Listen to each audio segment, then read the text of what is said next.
announcements. So thank you to the District Advisory Board members for being here. I'm Becky Tuttle, and it's my privilege to serve District 2 on City Council. And we're going to go ahead and introduce the rest of the District Advisory Board. And we're going to say your name, what neighborhood you represent, and as always, what's your favorite thing about Wichita. And we will start with Corey this time, because he always goes last. My name is Corey Buckley. I'm the Community Services Representative for the city for District 2. So I'm not a DAB member. I just help with these meetings. And my favorite thing about Wichita right now is riding those scooters downtown. Nazir Jasri. But only in the street. Only in the streets. And with a helmet, and you're 18. Right. Other than that, go for it. Nazir Jasri, East Kellogg Business, and light traffic in town. That's the best thing about town. Light traffic. I'm Keith Lane, live in Sierra Hills. I think my favorite thing about Wichita, I've said this before, but since I'm up ahead, I certainly enjoyed the sports aspect of Wichita. Really excited about the new ball club coming in. I'm Becky Tuttle again, City Council representing District 2, and I right now live in Remington Place for one more month, or one more week, really, but for this month. And I'm going to say my favorite thing about Wichita is the Nifty Nut House. Nick Howell, Savannah. I enjoy, I've lived away from here for periods of my life and having my family around me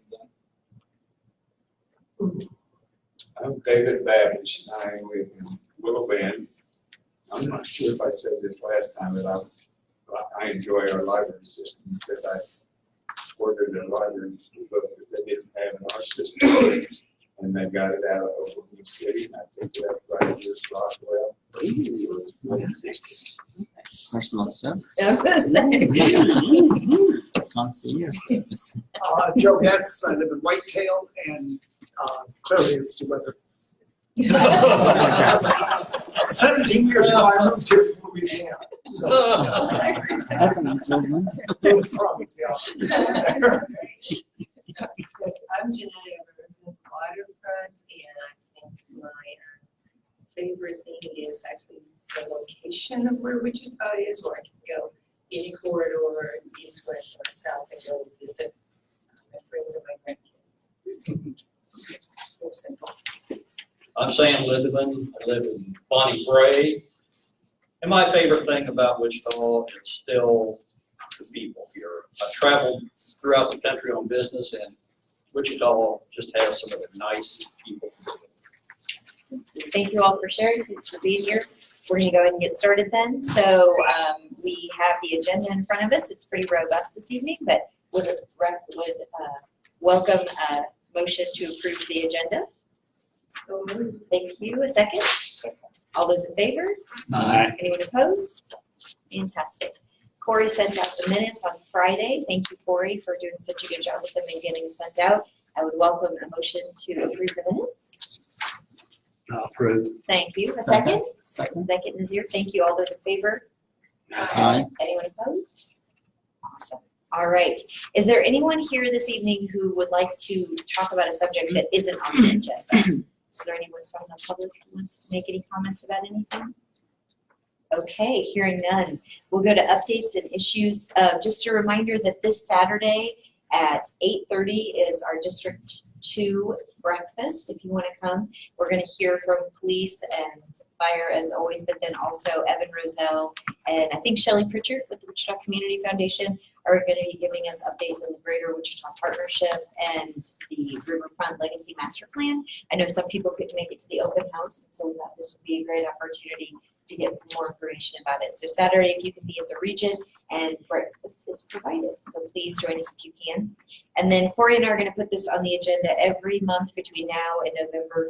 In November, we have to move the District Advisory Board meeting to the Tuesday instead of Monday because it's Veterans Day and the city office will be closed. So mark your calendars, and I think Corey's already sent the updated invite, but we'll be moving to Tuesday and not Monday in November. So do we have anyone from fire here this evening? All right, way in the corner, hey.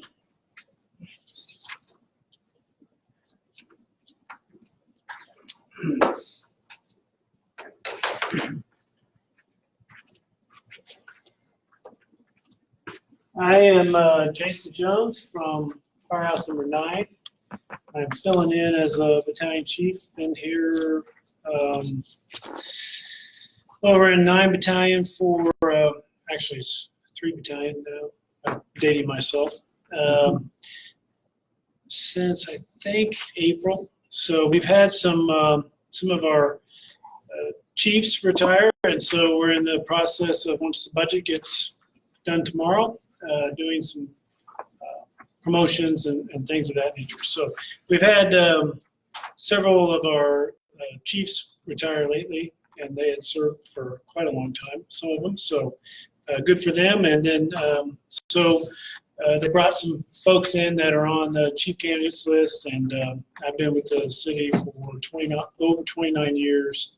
I'm a captain for 15 years, almost 15 years. And before this assignment, I was down to South City at Firehouse 22. So give you an update on what's happening in the district. We've had 12 fire alarms, 30 this past month, in the month of July, 39 what we call service alarms, which are check appliances, things of that nature, and 366 medical alarms. We had one major fire, which was at the Hortons carpet store, which was a little over $300,000 fire loss. And it was due to there's several electrical issues they found in the warehouse area. There were some other fire incidents that were near as significant. We always want to remind everyone this time of year to remember that our favorite part of Wichita is not the weather. We try to keep all the firefighters healthy and hydrated this time of year, but the main reminder is school starting back up, and the school zones will be flashing again, so we want to make sure that we get that out for all of the people to heed those warnings, because it creeps up on us every year, and we'll have significant heat now until the end of September. So yeah, I'll stand for any questions that anyone has. All right. All right. Thank you for your service. We appreciate it. Alicia, do you want to go ahead and introduce yourself? Yes, so good evening. My apologies for being late this evening. School started at Wichita State for some of our students. But again, I am in the Sycamore Village neighborhood. Thank you for joining us. Community police report.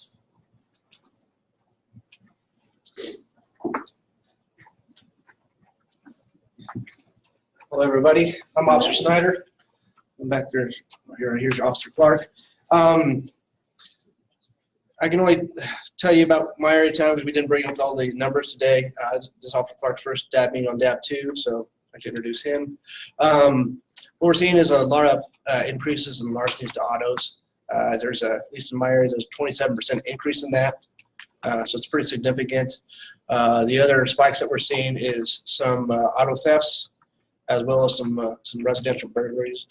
Most of those that I've seen and researched, a lot of times about half of them are the victim is known to the suspect and vice versa. Some of them are just random. But like I said, the big increase is just on the larcenies. Most of those happen in the commercial areas.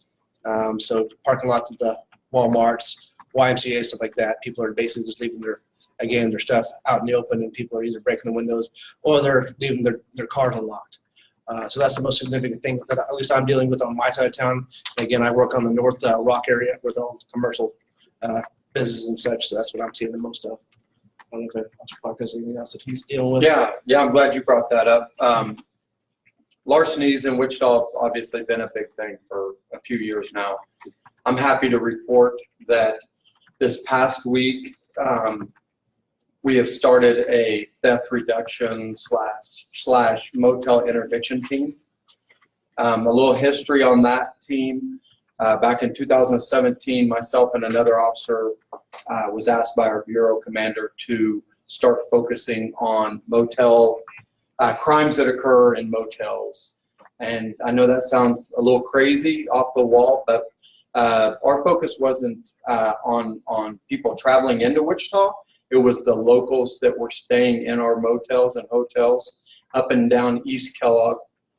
And we've expanded now to the West Kellogg. Patrol North and Patrol South have had the Broadway Corridor team. Those guys work really hard and have done really good work over the past few years that they've been in place. Anyways, so during a year assignment, myself and my partner had, I think, right at 238 arrests out of the motels, recovering several stolen vehicles, recovering firearms, seizing money, and also seizing drugs. Some of the arrests we made, obviously we had a little bit of prostitution, it's out there, it's kind of a hard case to get for patrol officers, but we came across it. But a lot of absconders or fugitives, people that have been on the run for quite a while, they feel like they can hide out in the local motels. So, but as we were, during this assignment, our crime analysis person assigned to Patrol East kept reporting to us that thefts were down throughout the city, mainly in the East Bureau. So we went back into patrol due to staffing, but our staffing numbers are getting better. So we wanted to start the theft reduction team up again. We started last week, and I'm happy to report just 10 minutes before walking in here, I received an email from my supervisor that at least in the Patrol East Bureau, none of the beats, so all 10 beats, not one of them has a hot spot, what we call a hot spot for auto thefts or larceny to autos. That's great. I'm not going to say it's from the work we've done. We have, over the past week, we've put several people in jail. However, hopefully it is from the work we're doing, and we can continue to do it and see a decline in those numbers throughout the city. I think it probably will show that. Thank you. So, yes. Anybody? Any questions? I have a question. You mentioned scoundrels, and I don't know your definition of that, but those people that stand on, or like a patrol in that area with the signs. Vagrants, Is that Panhandlers. panhandlers, Yeah. yes. Panhandlers. Is that the type of people that are in the hotels, or, and is that legal? It kind of varies. I mean, sometimes they do stay in hotels, but you get a lot of, to me, very people that stay in there. I mean, you get a lot of people that, like you said, like the absconders. You get a lot of people that are like trying to move drugs out of there. Just various people. It's not always just the panhandlers that are going to those hotels. And like the hotels vary. You think of South Broadway, North Broadway, you get like the Trail Motel, the Mark 8. That's going to be different than like maybe the Days Inn on East Kellogg or like on the Comfort Inn on North Rock Road. But you still have the different types of people that are staying in those hotels, they have their own personal motivations on what they're doing, and normally those aren't always good. So. And regarding handlers, there's an ordinance to not. Yes. Yes. There is an ordinance to not be doing that. So.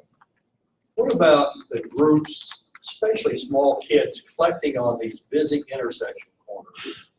I saw some just last week or week or so. They couldn't have been 5, 6, 7 years old running out on Rock Road collecting money from cars. Yeah. Go ahead. I would highly recommend you call us, hopefully, because patrol is so busy with calls.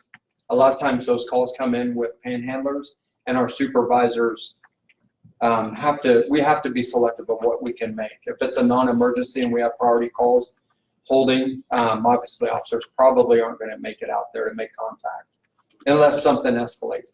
With juveniles, I don't think that'll be the case. If it's called in that way, I think that officers will probably go out. This is the first I've heard of this.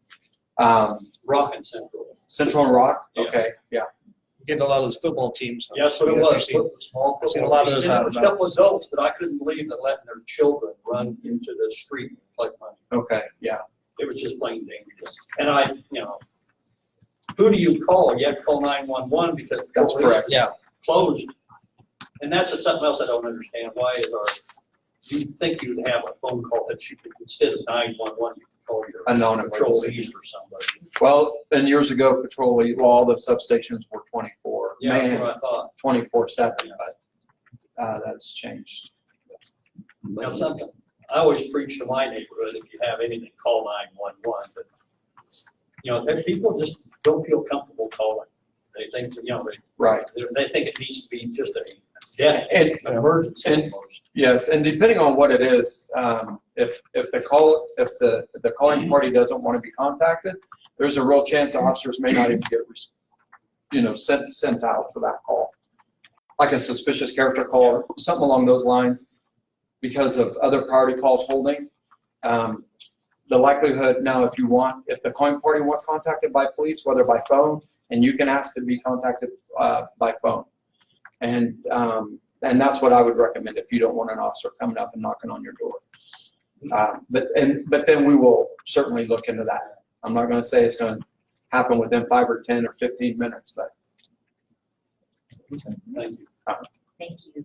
Thank you for your service. We appreciate it. Thank you. Did Ellen walk in? I think so. All right, Savannah. About a couple of events that I just wanted to highlight. On Wednesday, August 14th, from 1:30 to 2:30, we'll be holding our Senior Wednesdays program at the Advanced Learning Library. It's going to be a talk by Priscilla Howe, and she'll be exploring the story of the Brothers Grimm and their folk tales and why collecting those stories can be important for understanding the community's values. And that's co-sponsored by Humanities Kansas. Here at Rockwell on Friday, August 15th, we'll be hosting a screening of Molly of Denali. It's an episode of a show that they're showing on PBS Kids. It's a new show about Molly, an Alaskan Native girl. And that program is made possible by the support from QPTS Channel 8. We're also hosting Local Authors Day on Saturday, August 24th at the Advanced Learning Library. There's various activities throughout the day then. Part of that will be a panel of authors who will share their experience with writing, publishing, and marketing themselves.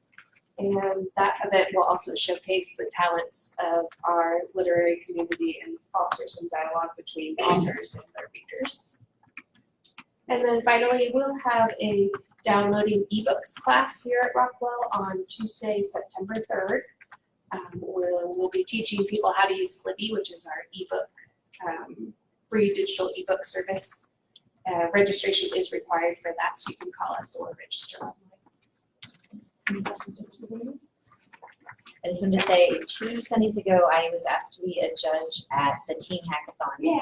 And it was so cool. It was 2 days for the kiddos. They got a topic, and then they had to develop their way that they would address it, and they had to use technology. And it was pretty amazing. They developed apps over the weekend, which, yeah.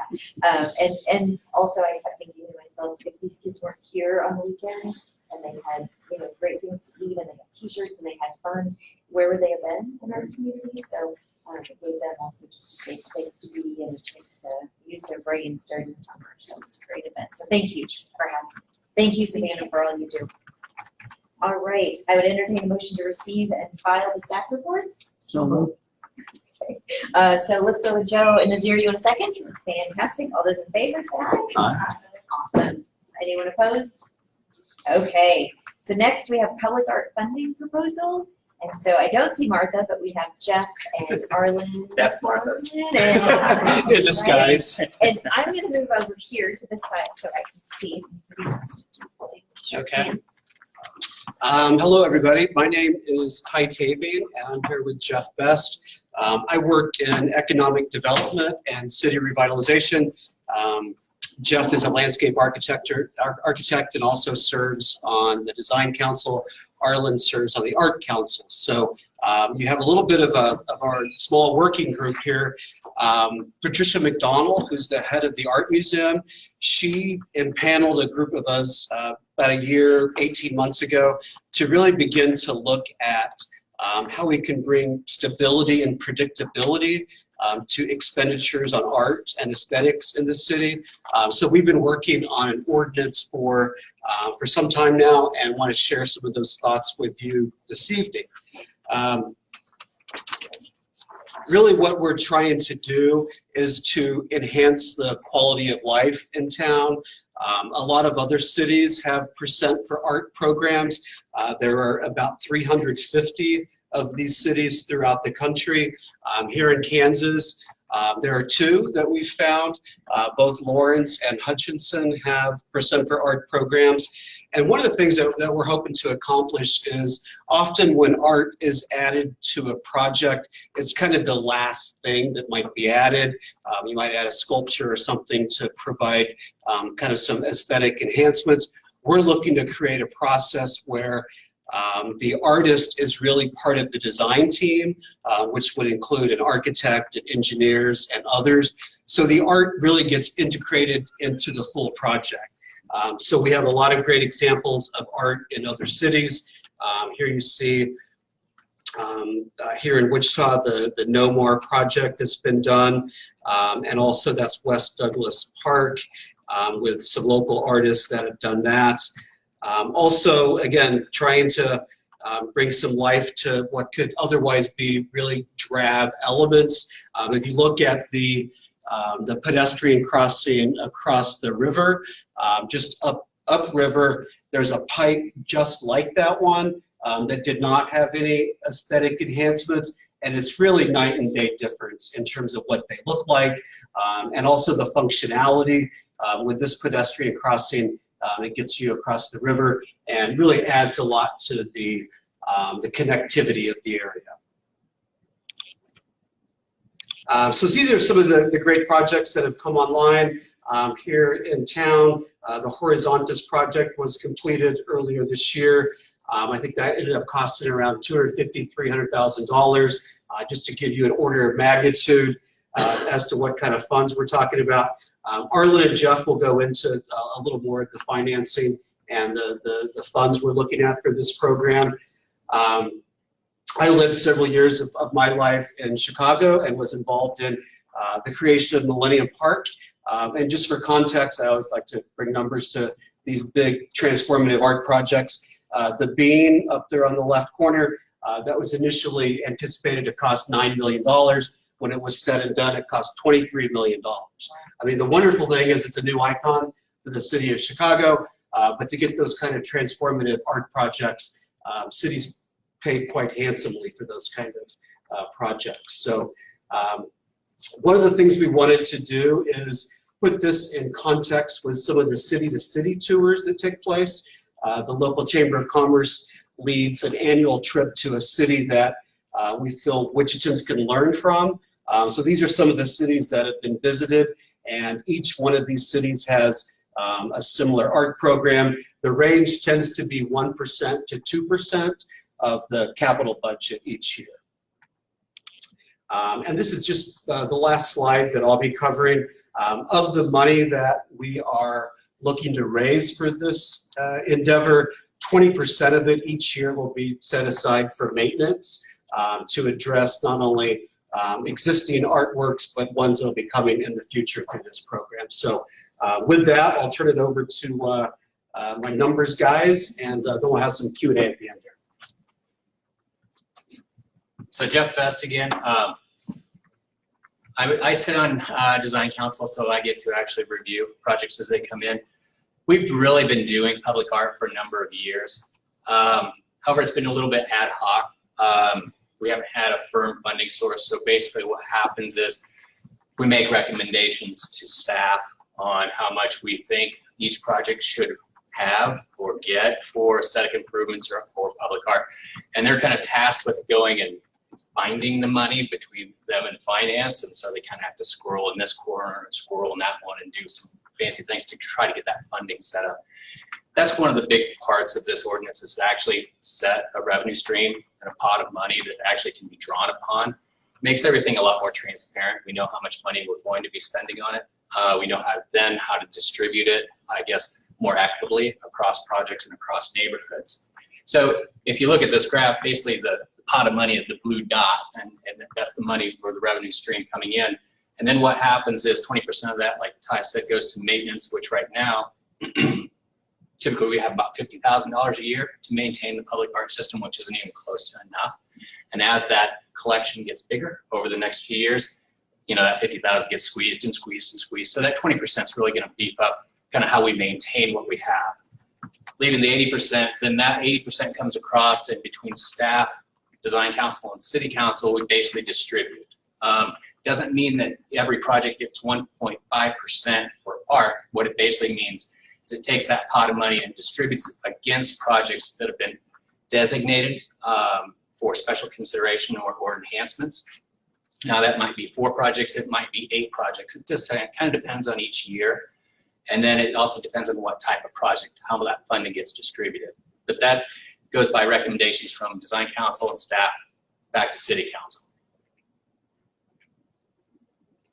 The other part of this ordinance is trying to streamline the process in creating an artist registry. We've kind of lost a lot of artists along the way over the last few years. And that pool's gotten shallower and shallower. So we've kind of seen the same artists arrive on projects that have had experience working on them. So we want to expand that and open it up, both locally and regionally and nationally. So we want to go through kind of an artist registry process. So the consultants like me, when I go out and put a proposal together for a project, I can look at a list of 25 artists and pick the right one we think for that project instead of picking the 2 that are out there available right now. So that's a big help, I think, for us as consultants. It's also a big help, I think, for design council and staff. But that's going to really diversify the collection and the art that we're seeing in town and the enhancements that we're getting. I think with that, Harlan, I'm going to turn it over to you now because you've got the most interesting part of this. It's the numbers. Then we go to a screen full of numbers. Tiny. Yeah, that's a good point. I tried to blur this slide as much as I could. Thanks, Jeff.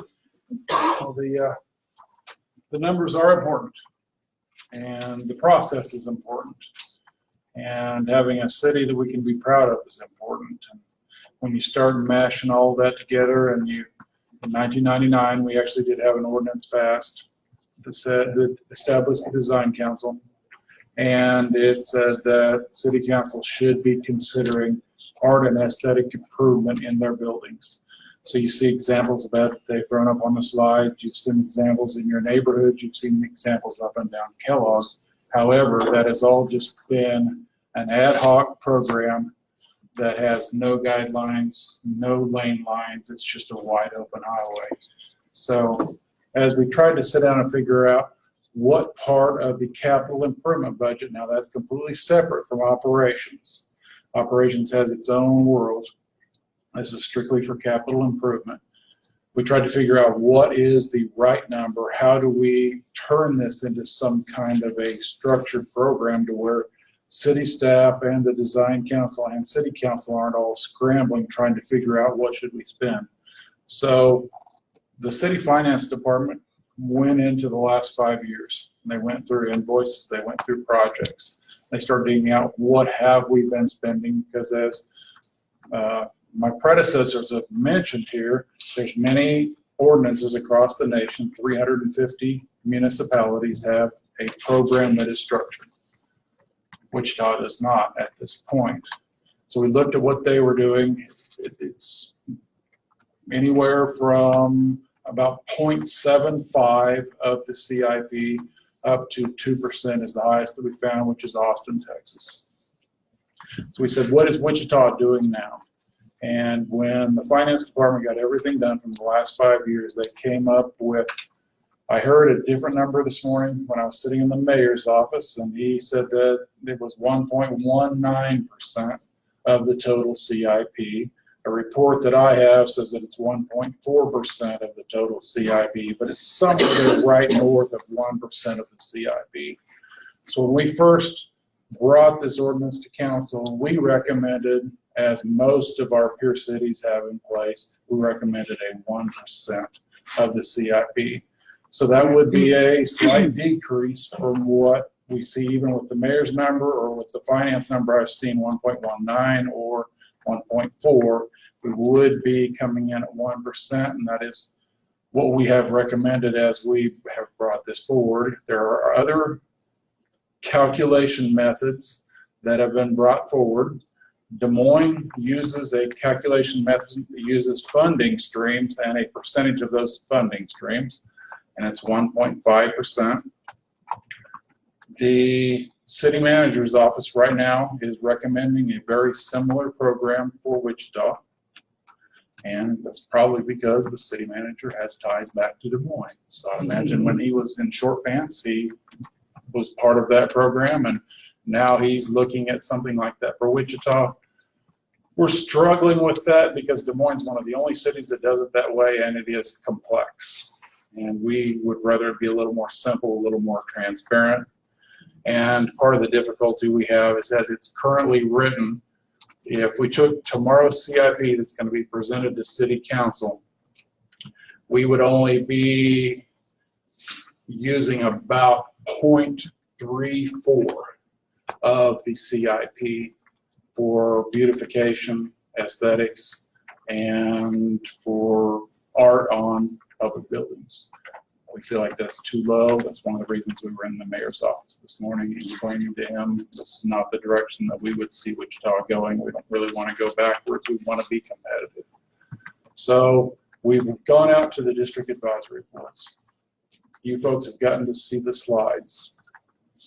And what we would like to know from you is, do you have thoughts on this? What do you think about buildings that have aesthetic improvement? What do you think about public art? What do you think about the East Kellogg, instead of having the plain walls, having something that is more interesting?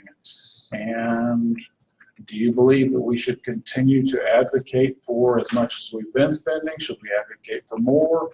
Or what is the district advisory board for this city council area? What do you folks think? Do you have one more slide? I Is that one believe slide? we Okay. have Oh, we have one more. one more. And what this one shows is when the keeper of the plains was given to the city, they took it, it was back before that 1999 ordinance, so they took it and they put it on a concrete slab, and they made a pathway that ran out to it, and that was our keeper of the plains. Once we started focusing on trying to make Wichita a more progressive and beautiful city, and we put the ordinance in place, they then put the keeper onto a raised platform, added the fire pits, put the pedestrian bridge in, but that all came from this program that we're talking about. But those dollars just were found and then allocated within the capital improvement budget, rather than having a program saying, here's what we should be doing. There was no structure. So we have made progress. We in no way want to say that we have not made progress. You folks can see it right there on the slides. However, we want to go into the future now, and we believe that it somehow or another should have more structure, and we'd like some input on the kind of structure you think would be good.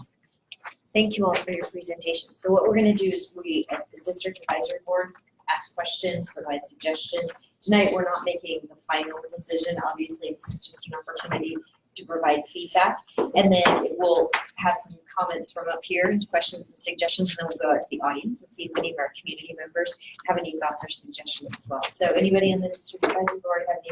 And we have Mark from finance here, correct? Mark, is there anything you want to say? Any comments you want to make? Answer any questions. Okay. Thank you for being here. We appreciate it. So any thoughts, questions? Yeah. I have something to say. Public art, very important. We all been to places where we say, wow, we don't have that in Wichita. We don't have that in Wichita. 0.34%, too low, too low. 1+, I think that's realistic. My question is for the Chicago project, the Bean. $9 million end up being $23 million, about 250% of the original cost. What went wrong, and how do you prevent any of these projects or any similar project here in Wichita to get up to that? 10-20%, most people understand going over cost, but 250. Well, Chicago has a very different form of government than we do to start. Okay. The former mayor, Richard M. Daley, he was kind of the project manager for Millennium Park. Okay. It was his baby. And so what started out as a $200 million park became a $475 million park. Because is what was happening, they created a bridge above the parking lot. And that bridge on that is where they created this 25-acre park. So when you start moving around all of those pieces, there are a lot of foundational and structural problems that need to be addressed. So almost everybody who looks at that objectively attributes all of the cost overruns to the mayor because the scope changed dramatically. It was called Millennium Park because it was supposed to be done in 2001. It was done in 2004 as a result of all of these changes. So, you know, that's a very different model. That was funded by, half of that was funded by philanthropy. I would love to see philanthropy be a part of this city's efforts to grow in the future. We never had those conversations. The Gathering Place, new park that was just built in Tulsa, it was also a $400 million park, and it was entirely funded by philanthropic dollars. So it would be great if we could evolve into a city that spends those kind of dollars from high-income people. But we're not quite there, and I think the more of these kind of things we can do, the better the chance to get there in the future. I might add, typically what happens is when design council says, okay, this project needs $100,000. We think it needs an additional $100,000 for aesthetic improvements. Basically, staff takes that back, and that's a dedicated sum that basically the designers and the artists have to work with, and they work to that. Now, does it mean that they're not at 105 or 100? Probably not, but they know where that line is when we draw it. In previous years, there was no line. There was no line. And I think that that's the intent moving forward is we set that line in the sand. What I hope to do, or hope happens kind of as we go, is after we get a few years into this and start doing audits on projects and start looking at each project and say, okay, we dedicated $100,000 for aesthetic improvements on this. Look at it objectively as a group. Was that too much? Was it not enough? And start getting kind of some background information to help inform, I guess, everybody in the room moving forward, and you get better educated on how you allocate funds in the future. But we shouldn't see any kind of budget where it goes 100% over or anything like that. Yeah. Thank you. Yes, I need some clarification when you talk about revenue streams, because when I think of CIP, I just think of borrowed money. And whereas if it was on the ad valorem tax, it would be a true revenue stream. And the CIP also has roads and bridges, and now we've got $400 million for a water treatment plant that probably doesn't require a lot of aesthetics. So what's the advantage of basing it on a CIP number versus a ad valorem number? And just so the CIP is capital improvement program. And it's the, 10-year deal of what roads we're gonna build and all of that. But it's not real money at that point. I would think you'd be more interested in an ad valorem percentage as opposed to the CIP number. The CIP gets butchered along the road too. It all is messed with. So, and I understand that the advantage of forward plan, and then some of it doesn't have anything to do with CIP. Like, I don't know if we moved the artwork from the old airport to the new. If we moved that, I think that was planned to move, wasn't it? I believe part of it was supposed to move over. Actually, I don't know. And then I was hoping they would have a statue of Eisenhower and all of those things, and that's already done deal. So I would like to see it just bring art projects to the design council and the effective board, whether it's the DAB or the library board or whoever, and put it in a budget that's based on a true revenue stream. Thank you for your comment. Appreciate it. Cora's capturing all these, so we'll make sure that they get. Yes, Jeff. First, I said, applaud what you're doing. I remember, I saw the Milton quote before I was quite struck by that, as was the person I almost rear-ended, but nevertheless. I got a couple of questions. This, including the artist and design, which is not a financial issue, I presume. There's would be a requirement of some kind? Is that and you mentioned our registry, is that something we would be creating, or is that something out there? That's something we'll create. Basically, the thought pattern right now is after hopefully the ordinance gets passed, is that design council and the group will actually sit down and start working through those guidelines in creating the registry. There's some other procedural things that we need to work through as well. I would add something which is historical, not, it's an interest of mine, is we have some wonderful buildings, particularly in the Old Town area, that had the company up on there, which I think would be a great project to restore those. That fits into everything we're doing. So I got a couple of other questions. Do we have other dedicated lines or carve-outs in the CIP budget? I don't know. Generally, the guidelines that I've sent, I don't know, Mark, let's take that. Mark, you or I want can- to take that one? I would answer that question by saying generally no, there are no other carve-outs that I'm aware of in the CIP.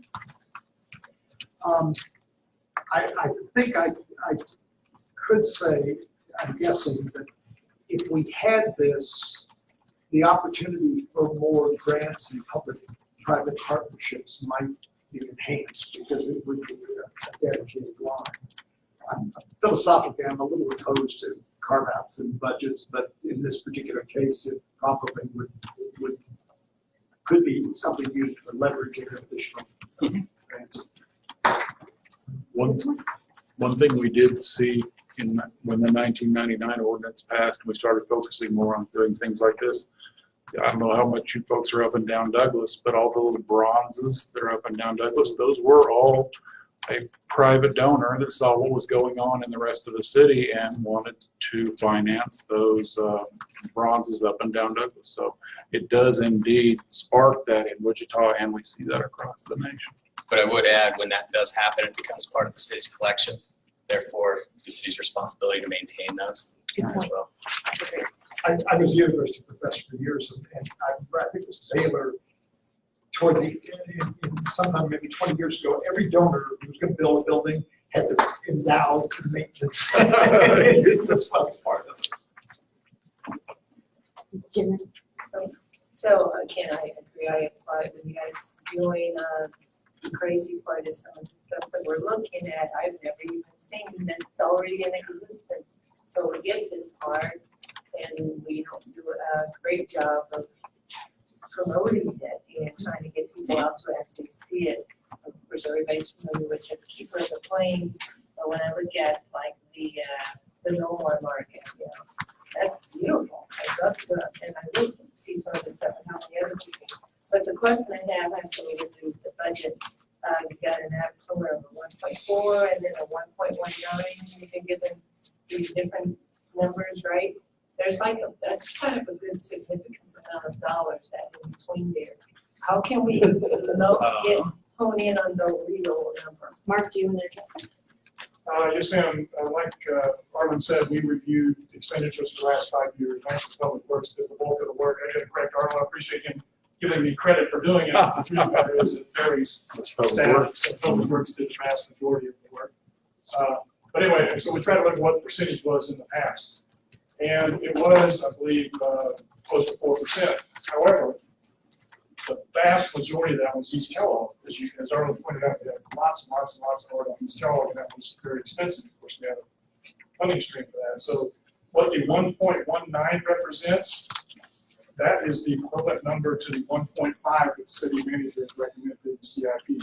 If you look at only the local funding streams in the last 5 years and take out Kellogg, we spent the equivalent of about 1.19%. Again, the city manager's recommended 1.5%. So in that sense, he's actually recommended more than what we spent in the past if you take out Kellogg. But you're going and you're recommending now 1%.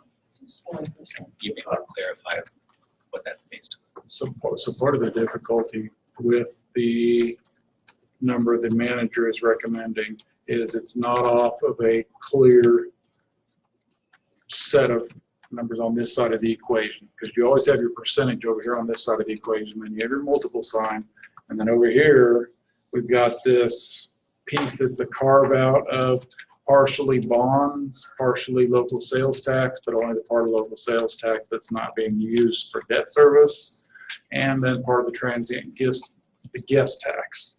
So you start taking 1.5% of those projections for 10 years. Then it starts becoming a little harder for us to get our head wrapped around.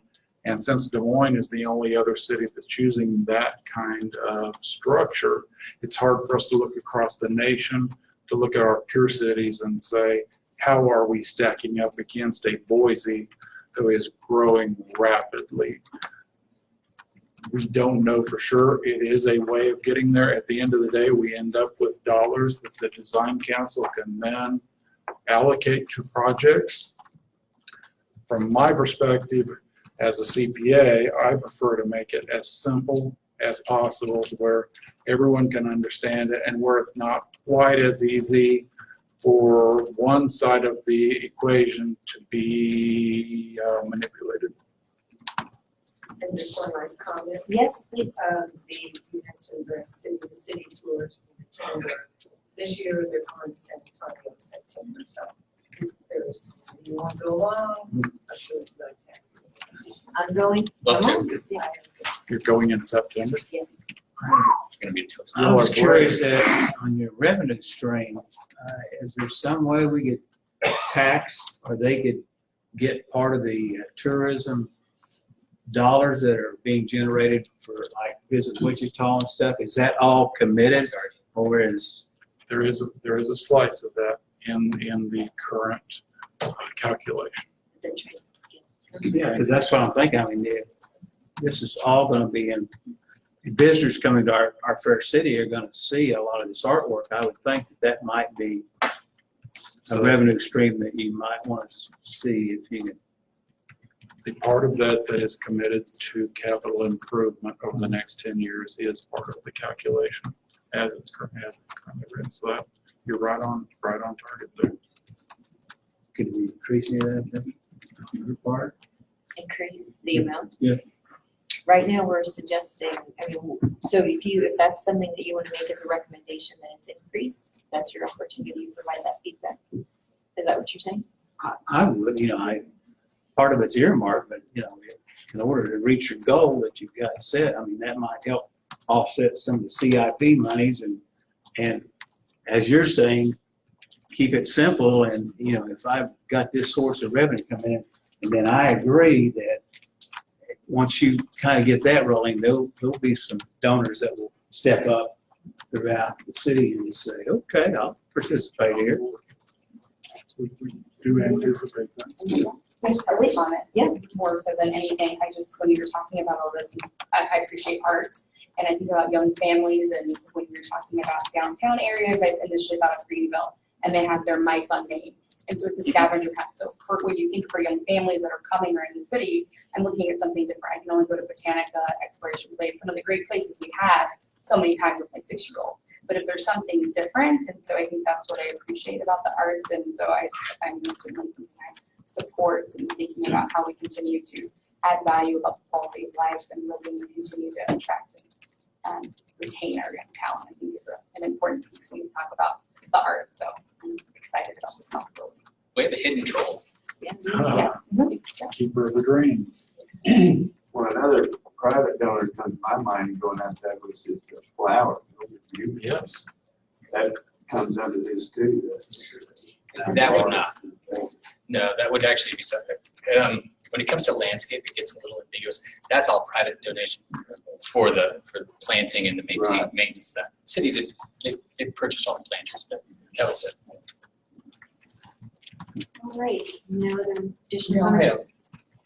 Years ago, I believe it was Jack B. DeBoer, had an idea about the Keeper of the Plains being, a symbol of Wichita, but something you can see from an airplane flying in. And I thought that was one heck of an idea. But, that would be, that'd be a symbol. Instead of maybe Century 2, we'd have something you can see from miles away. I just thought that was really an idea. And, that's Wichita. Okay, Thank you for all your robust comments. Anybody from the community want to weigh in? Yes, sir. And so Nick is our timer, so sorry. And we usually allow 2 minutes for public comment. That's fine. I just want to mention that I'm a civil engineer, I'm a consultant. You're going to hear from us later tonight. The timing is fortuitous because the project we're going to be talking about, it does have aesthetic improvements as a possible inclusion in it. So it's good information to have it. I like the idea of doing this. I think it's great. One of the criticisms of the funding in the past, when we did it in the past, is it's 5% on every project, no matter what. And that was not a good idea. I love the fact they're talking about targeted, picking good spots to do it, picking the right spots. Because if you're going to do it right. And so I really like what I'm hearing here, and everything sounds good from my perspective. But it is important to be focused on picking the right spots to do it. Yeah, because if it's on every project, that means every time we do road maintenance or anything. So yeah, good. Somebody else? Yes, sir. And if you could state your name and your address for the record. Okay. My name is Justin Strillo. I'm actually here representing a firm for property near 127 Pawnee, probably what we're talking about. Question that I have is, I know it's hard to quantify, but for the last 10 years, I've heard applying for public infrastructure and having issues funding that on CIP. We talked about East Kellogg and the amount of money that was spent on that. I, for one, when I drive down East Kellogg, I can't say that I stop and look at how beautiful the side of that is. I cannot argue the fact that art is important within our community, but I'm really curious on what matrices are being used for the return on investment. Other departments are having to look at the main service life pavement, or they're having to look at how that's going to spur the economy in that area.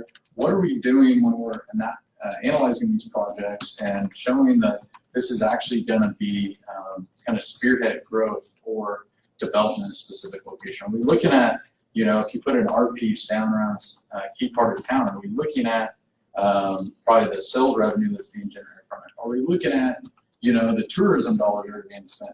Art always seems to be a great idea, but then we talk about maintaining and the cost of, just keeping up with it. And the thing that I'm wondering about is, are we really spending our dollars that's going to best grow our economy? Because the last few years, we've been struggling with 1% growth. And if we really want to grow our community, is this where we want to do it? And if so, if the public says that if so, then what matrices are in place to show that it's actually making a dent in our way of life? I'll let you address it. I have a few thoughts, but go ahead. Anyone? Jen? I think it does come down to quality of life, quality of place. Number one, okay. Here's a difference for me anyway, is going into an ambiguous box store versus a local store. Driving down Douglas or driving down kind of an ambiguous arterial road on the fringe, you get a different feel. It starts speaking to your community. People that visit actually can see what your values are and get a feel and a flavor for that. Is there a matrix that I can put together that says if we put this sculpture here, the return on the dollar, on that $1 is going to be $1.50?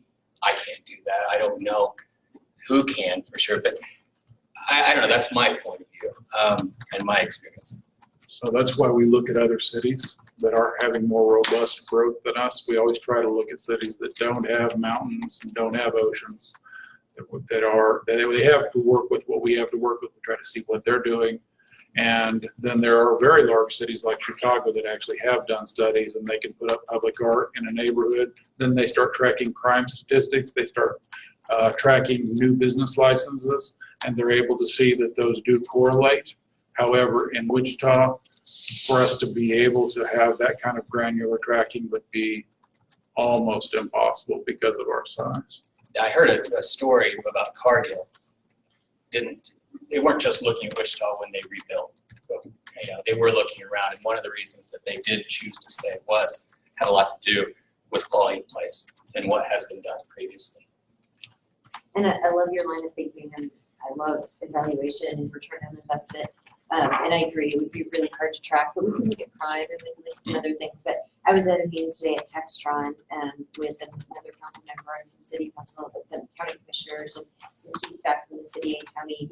and I asked the question of leadership at Textron, what do you need from us? What can we do for you at the city? And the number one thing they said is baseball, we love new performing arts, we love the quality of life.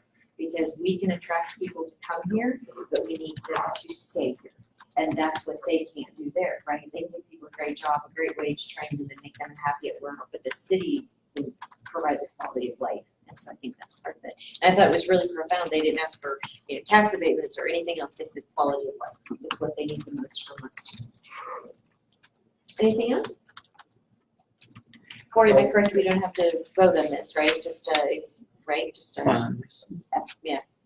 Yes? Did somebody else have another thought? Well, I was just gonna say, a couple of Purdue economists a number of years ago that studies stadiums, and one of them paid for itself in cash dollars. But that wasn't the point. I mean, again, it's all about.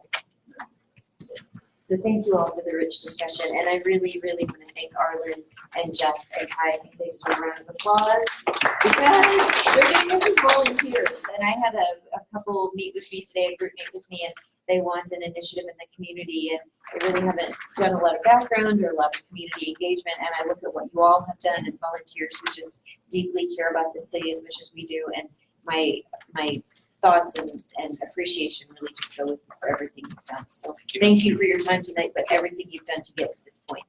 So, Corey, do you have what you need from us? Fantastic. Thank you. Y'all have a great evening.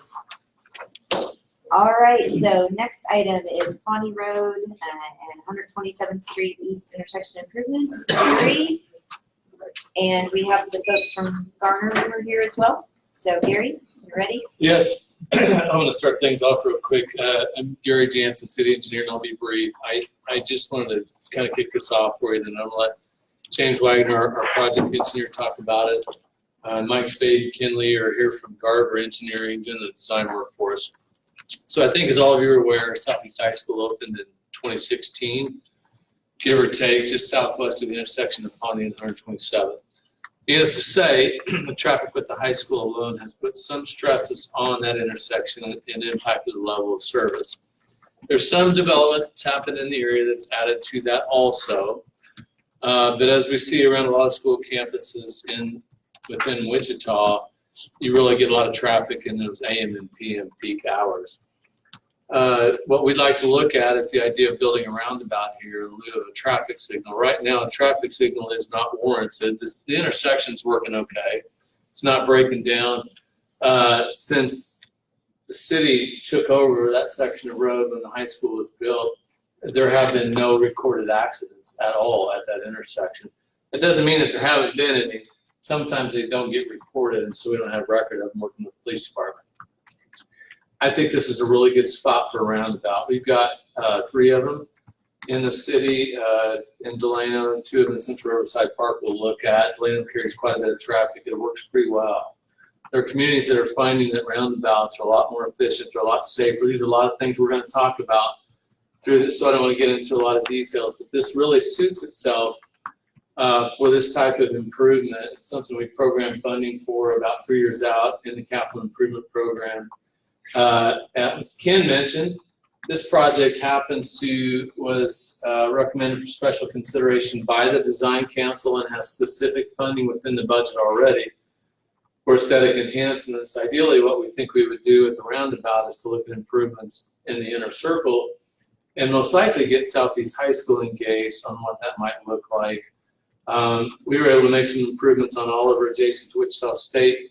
As part of that project, we built some big pedestals, and every year the Fine Arts senior class is going to build projects that are going to be put on those pedestals, and they'll rotate throughout the year. So it's kind of a neat deal. Who knows if that's what happens here. Anyway, these guys are going to talk to you in detail. They're the experts about the engineering side of this, safety side of it, why we think this is a good place to do this. I really believe this is the right thing to do here for a lot of reasons, but I don't need to waste your time on any more details. I'll let James have As Gary mentioned, my name is James Wagner. I'm the capital improvement engineer, and I'm going to be the project manager on this project. We have with us Garver Engineering here, Mike Spade. He's the traffic guru, and then Kinley is the general project manager for Garver. And so they're the ones that have been hired with us to do the concept here. here. So starting off, this is the presentation that we're going to do here is about Pawnee and 127th, and we're looking at doing a roundabout, as Gary said. To give you an idea of where we're at here, the intersection is marked in blue, and then you have Gerald's golf course there. It's got the little golf club, and then the new Southeast Highs right there where their logo is. And I got a couple of the major roads marked there with 35 and Kellogg, the 54 highway. So a little bit of background. This we started off in 2010 with USD 259 platting for the new Southeast High School. They did open in 2016, as Gary mentioned. That hasn't impacted the traffic that's at that intersection. Originally, that was a two-way stop on 127th, and since then it's gone to a four-way stop stopping in all directions. I believe there was some flashing beacons, red flashing beacons attached to the stop signs as well to help people recognize and see the stop signs out there. The increased traffic can be somewhat attributed to strictly the high school at this point, but we are seeing a little bit of a development out there in this area. And we expect to see more development. And so I got a little slide here in just a few minutes that's going to go over kind of what we're expecting to see for development in the area. A little bit more background here. We did hire Garver to complete a traffic study and develop a design concept here in 2018. And their study focused mainly on ways we could improve this intersection so that we could stop seeing some of the backed up traffic, in our peak times. Those are mainly when school starts and lets out. So we did look at a couple options. The two that we did look at the most were a standard signalized intersection and a roundabout design. Again, Southeast High School here is where you are generating a lot of our traffic, and that'll still continue. And I think they're about maxed out on the people that they can have attending that high school. So I don't expect to see more from there, but I think you're going to start to see a lot more homes develop in the area because of the high school. Let's see here. Here's our development map that we have for this area. What you see here is highlighted in yellow all the areas that are projected to develop sometime in the future. I don't know how near a future, but some of those are actually going right now. The one highlighted in green is Cherry Creek, I believe. Cedar Creek. And currently, that's an 80-acre lot with approximately 280 new residential homes being built. So you can kind of see the perspective there. That's a small section, and you can see all the yellow. So that's what we're looking at is quite a substantial amount of homes. We did do some traffic counts in the area. Currently, what we collected in 2019, which is a recent count, was 7,500 vehicles entering the intersection. That's a total vehicle count coming from all directions. The Wichita Area Metro Planning Organization, WAMPO, has a 2040 projection of 17,000 vehicles per day by 2040, and then Garver, during their study, assumed slightly higher than that, close to 20,000 vehicles per day within that same time frame. In the map that you saw previously, what we see is approximately the possibility of 4,000 residential homes being developed, all within 2 miles of this intersection, and possibly 100,000 square feet of commercial properties. So that's not set in stone, but the writing's kind of on the wall. That's what you're going to see out in this area over time. Here, move on to the next slide. Trying to keep up here. Some of what we see out here is this is in the AM peak hour where you see southbound traffic, and this is a little bit skewed because to the east of here the bridge was closed, so you have a lot of traffic coming around that road to the east and coming in from the north. But you see traffic backed up for quite a ways. They're trying to get into the school at the AM peak. And then here again, you actually see people leaving school from the AM peak, people dropping off kids and buses leaving after they've dumped kids. So you see people, this is looking southbound at the school, there are people coming to the north. And next slide. And this is the PM peak coming away from the school. So you see all these people letting out all at one time around the end of school day, and you start seeing traffic backing up there a good long distance. And so these are the types of issues that we're trying to solve with the design that we're putting together here. So when we looked at the analysis of what we're doing out here, we looked at the existing conditions, which is now a 4-way stop, and we're starting to see the longer queues at the peak hours. And we expect that to increase as we've started to develop more residential homes and the possibility of some storefronts and such. Our current projection for the Pawnee and 127th corridors are a 3-lane road with a single lane each direction, and then a 2-way center turn lane. And we expect that a roundabout will tie into those quite nicely from both on Pawnee and 127th. And as Gary noted earlier, from everything that we looked at, the intersection of Pawnee and 127th doesn't currently meet signal warrants. And it's not even within the near foreseeable future that it will. So that being said, even after the signal, the intersection might meet a signal warrant, it's really only going to effectively work for 1 to 2 hours a day during these peak times. The rest of the time, a signal is going to become less efficient for the use of that intersection. So that's what we're looking at. That's a lot of the reason why we're looking at doing a roundabout. So I don't know as much on traffic signal warrants as our guys here from Garver, so I'm going to let Mike kind of step in here and discuss why signal warrants are important and how they affect the safety of installing a signal can affect the safety of an intersection. Thanks. So just to repeat, my name is Mike Spade. I'm with Garver, responsible for the traffic study. I have 15 years experience, and these kinds of studies are basically what I've done my entire career. So we have a great opportunity here. As James mentioned, signal warrants. So as engineers, civil engineers, we are bound by our reference documents that are put out by Federal Highway, one of which is called the Manual of Uniform Traffic Control Devices. So we mentioned signal warrants. That's where all this comes from, the MUTCD. And in there are 9 warrants for establishing if the signal is warranted or not. And they're based off mostly traffic volume, but also pedestrian volume and railroad crossings and those things. The traffic volume is what applies here. But what's special or unique about the language in this document is it says you should not install a signal unless you meet it. But even if you meet it, it doesn't mean you have to. In fact, it says look for interim or alternative solutions.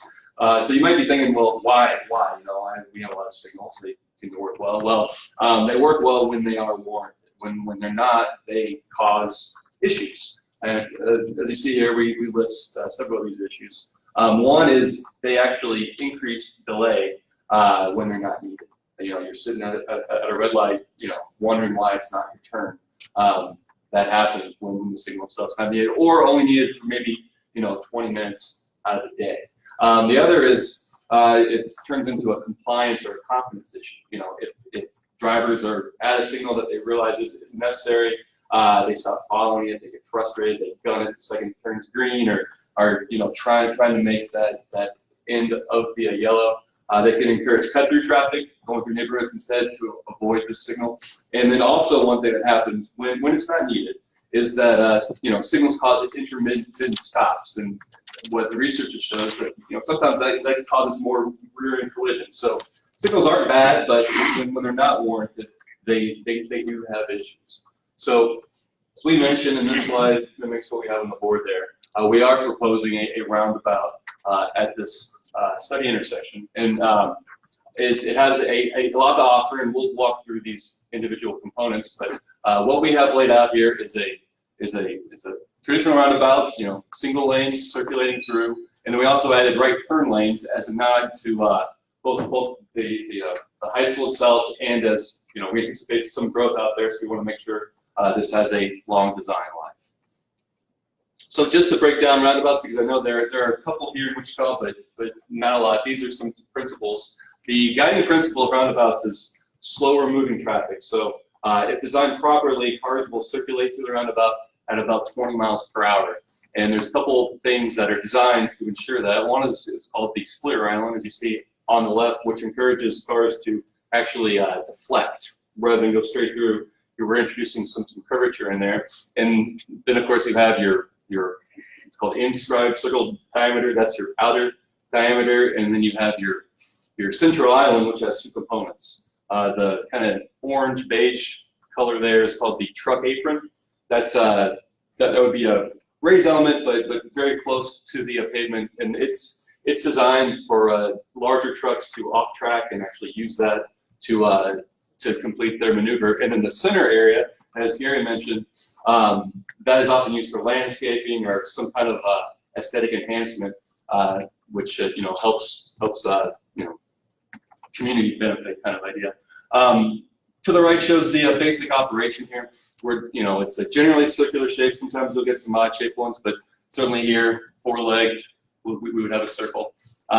Yield signs at entry, so you're always yielding to traffic that's actually in the roundabout itself, and then a counterclockwise rotation.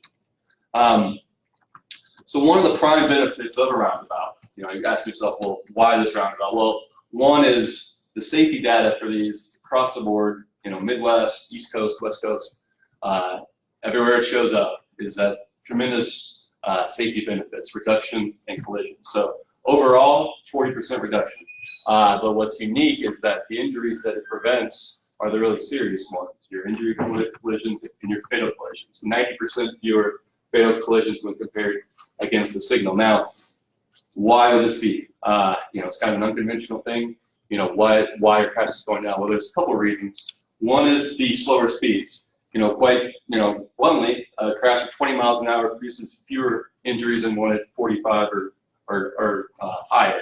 And then the second idea is this reduction of potential conflict areas. So with the roundabout, that's a basic roundabout shown on the left there, 8 conflict points, and they're of the diverging kind. So not the crossing conflicts we see on the right, the traditional intersection where you're hidden at a right angle, and those are normally the most serious that cause those fatalities and injuries. So slower speed, fewer conflict points contribute to the safety benefits. And then we see those same safety benefits with pedestrian flows.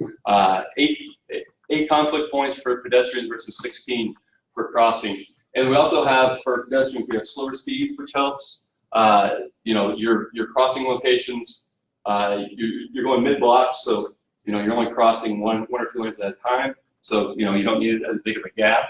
And then actually, the way a lot of roundabouts work, and this one would be designed the way, is where your crosswalk is set back about a car's length from where a car would be waiting to enter the roundabout. So that car, looks for a gap, and the car behind it can focus on a pedestrian that's crossing. So you see a lot of benefits for pedestrians as well.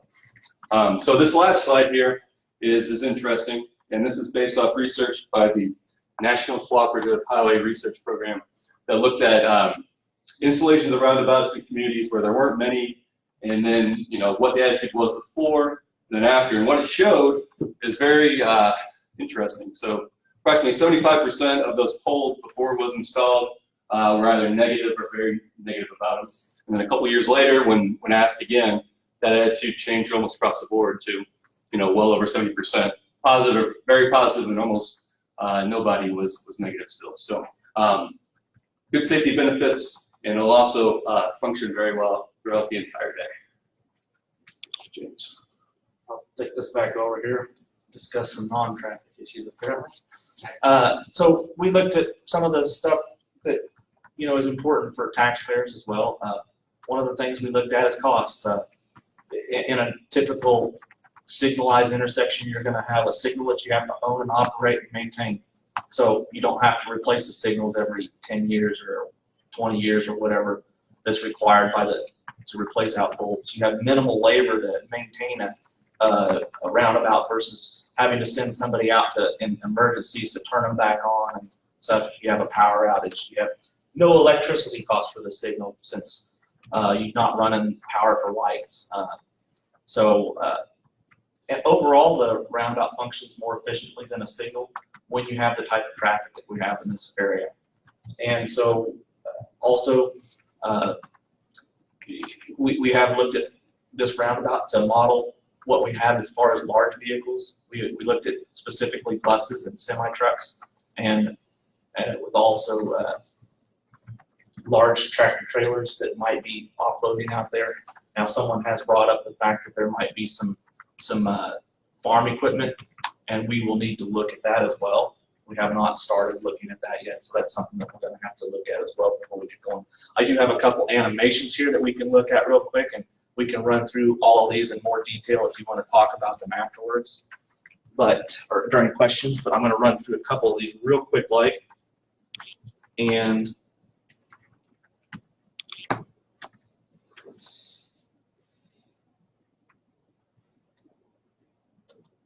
this kind of shows you what a bus is going to look like going through a roundabout. And then I also have a tractor trailer.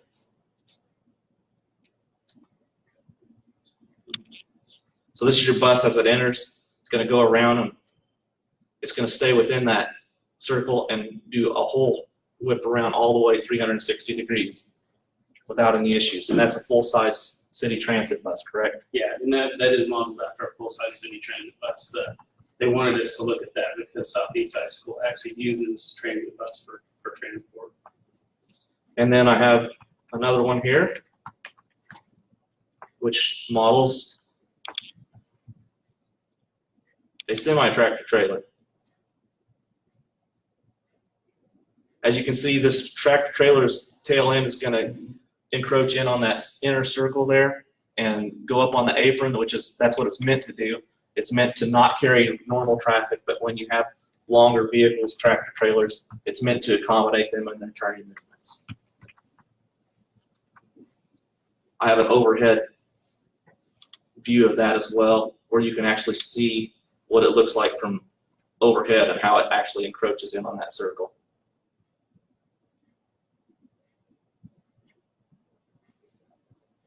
So that essentially is how it works with our larger vehicles.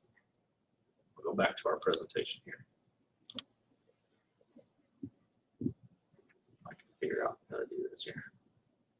No, dang it. Didn't do that right, apparently, sorry.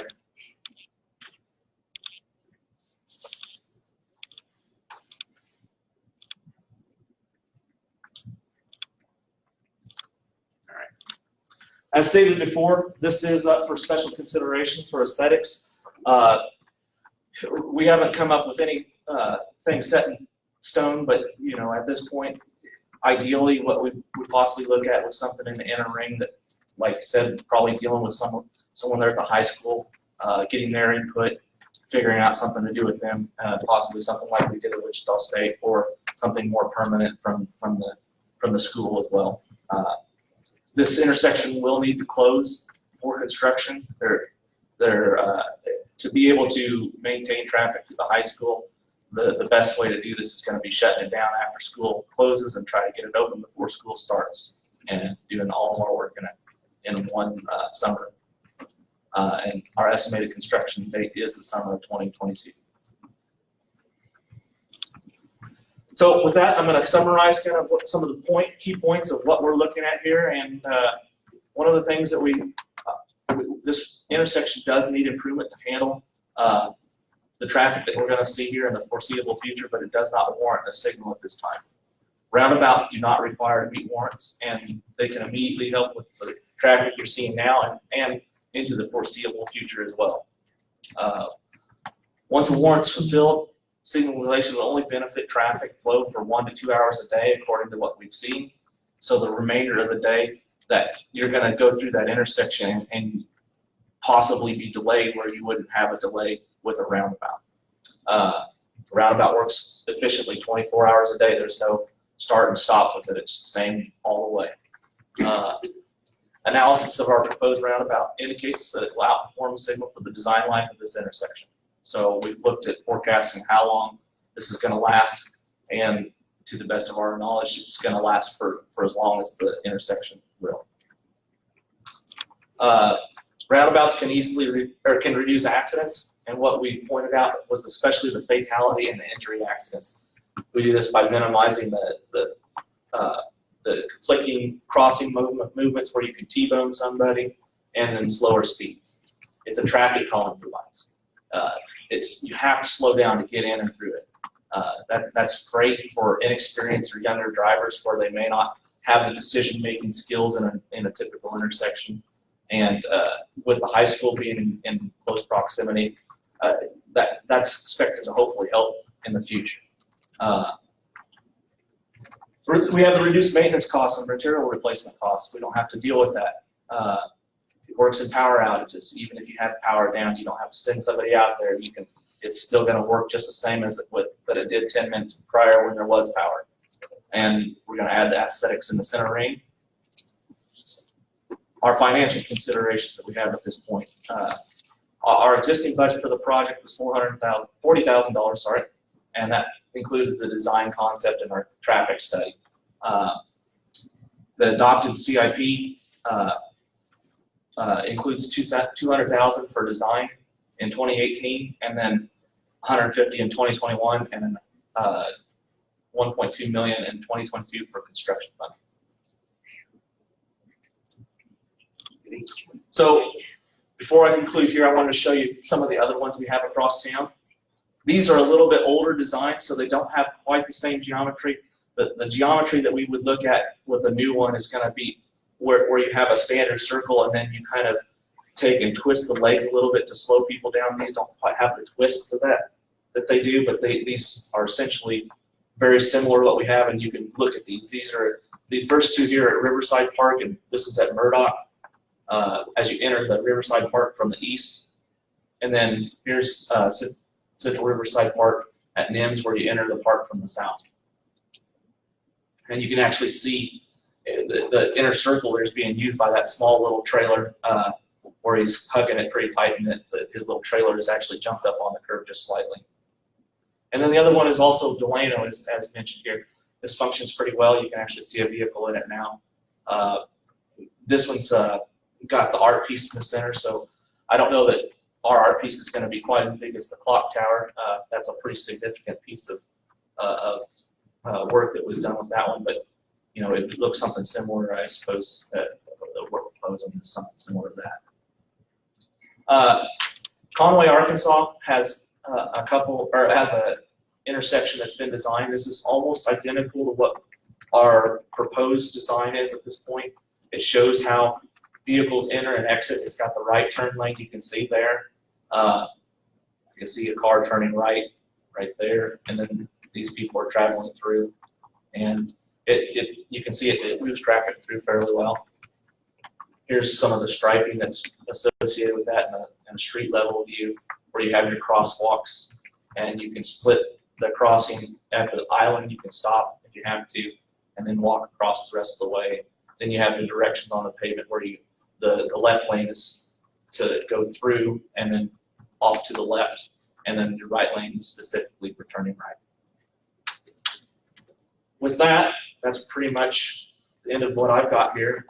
Our recommendation is that we approve the design concept, and we'll move on to questions.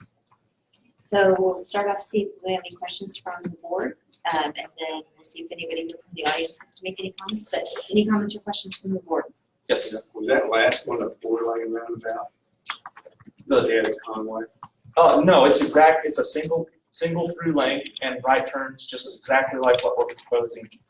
So that's just, it matches in well with a 3-lane roadway. It's got one through lane coming from each direction, and then it's got dedicated rights. So what do you do with 3 lanes when there's 1 lane going into what? Sure. So you have one receiving lane, one lane, where traffic exits the roundabout. Your center lane would be absorbed with splitter island. And then your third lane would be the lane that enters the roundabout. But then we're also adding what would be considered a fourth lane in this scenario, a right turn lane, 100 feet or so in advance of the intersection. So it would be a 3-lane typical section that, this would be part of, but that middle space would be absorbed into the splitter island at the roundabout. There would be, where the center lane, as it bits to the splitter island, there'll be a gore area with striping too. I guess stripes would go the other way to let everybody know that the turn lane is ending right. We didn't show the one over on Greenwich, but they have that, and they have a right turn lane to go around. But before you get the right turn lane to go around, they say to go left turn. That always makes me crazy. You know what I'm talking about? I haven't driven through that one. I probably should have. That's actually private going back in there, but I agree. There's quite a bit of traffic going through there at that, at the new destination development. It's kind of confusing, isn't It is. We actually have had questions about that, Dave, and I'm glad you brought it up again, so I think it's something we need to take a look at. Well, and I'll just say specifically, Gary has been very adamant that we designed this where it lacks that, keep it simple, keep it a single through lane, so it is an easier roundabout to use, rather than having dual lanes that might create Are the confusion. alternatives the way it is now for a roundabout, and that lights aren't an option? I'm sorry, I didn't catch that. That's the alternatives today, or You said it didn't meet the standards for lights, so the options are for four-way stop, four lanes. Yeah, until it meets warrants, our standard practice is not to install a signal. Gary can maybe touch on that a little bit more. But pretty much. I think Mike talked about it. I would just tell you again, even, and Mike talked about this, even if we got to a point that warrants were met, that still doesn't mean that it's the right place to put in a traffic signal for a lot of the reasons we talked about. Predicting development, especially in this area, is challenging. And these roundabouts can work, they could work for as long as all of us are around here. Even if development really explodes out there, it'll still work. It's been proven in communities.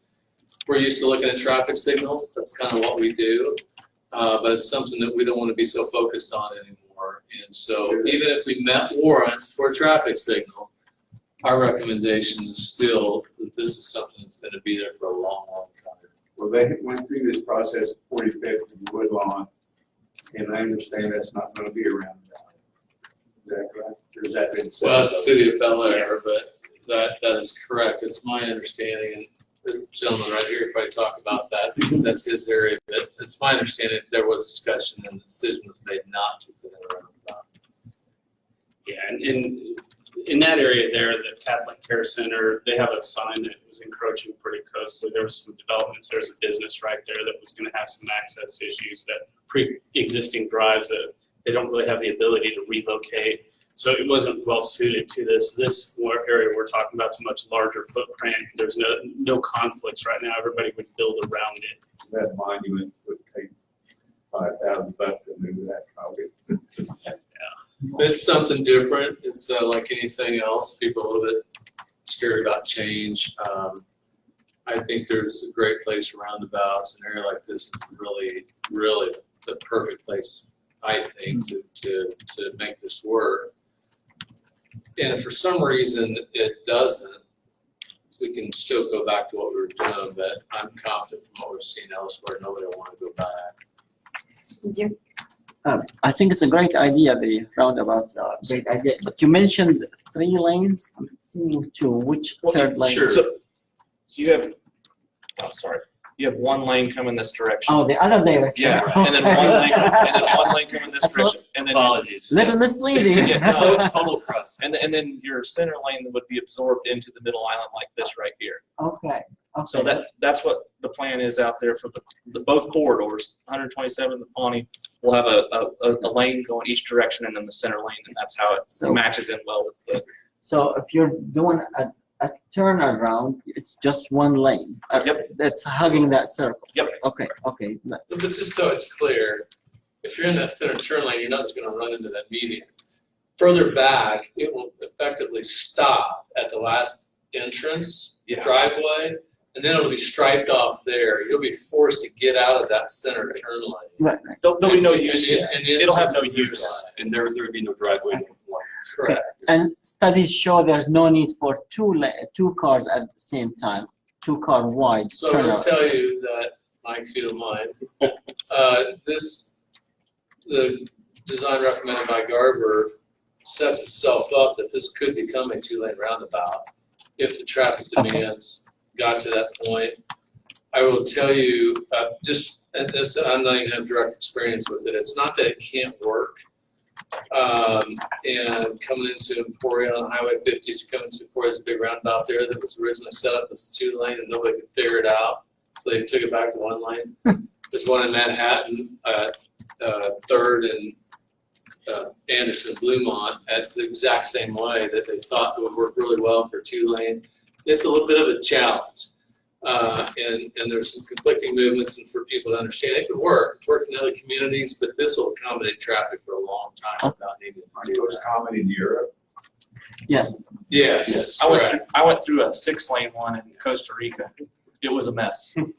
8-lane in Damascus, and it Yeah. works like a clock. Yes, yeah, it's crazy. I couldn't understand what was going on. But this would easily accommodate adding another lane, just taking some space out of the splitter islands. If you look up on this picture right here, and tell me if I'm wrong, that spot right up in front of that light pole, that kind of gray area, if you look right down that middle island. So right here could be removed, and then that accommodates, that can expand to a second. 20 years or whatever from now, whatever Yeah. version is. Okay. The design would set that outside circle to eventually accommodate the second lane. But as Gary mentioned, I mean, we projected out, we were even higher than the WAMPO numbers, and it still was operating. So this is good life. And the intent here is to keep it where we want it to be simple to use. We don't want to add the confusion of having a multi-lane roundabout right out the gate. We want to make sure that people have a chance to get used to what it is. I expect to be retired before we have to go that route.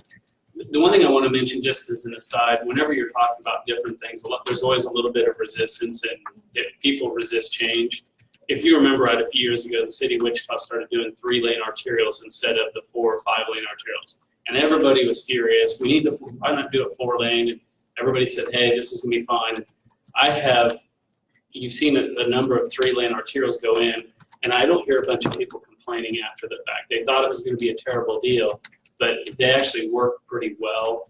And so a lot of times it's just resistance to change that you see when things will work well if you give them a chance. If the traffic volumes are appropriate, the 3-lane road works better than a 4-lane without a center lane. Okay. I know Joe. Right. Joe. Well, yeah, by the way, the vast majority of drivers here are going to be under 50, so the change won't be quite as big.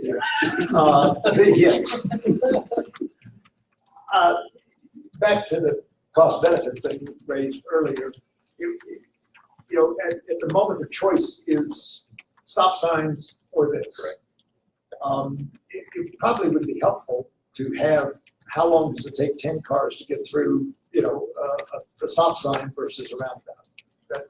That would be Sure. some sort of benefit. We have analyzed that. I don't have that precise number, but we have a report has tables of information that would show the delay, especially if we do nothing out in the future, what that looks like. Are you going to have to use eminent domain? You've got quite a bit of property there on the corner.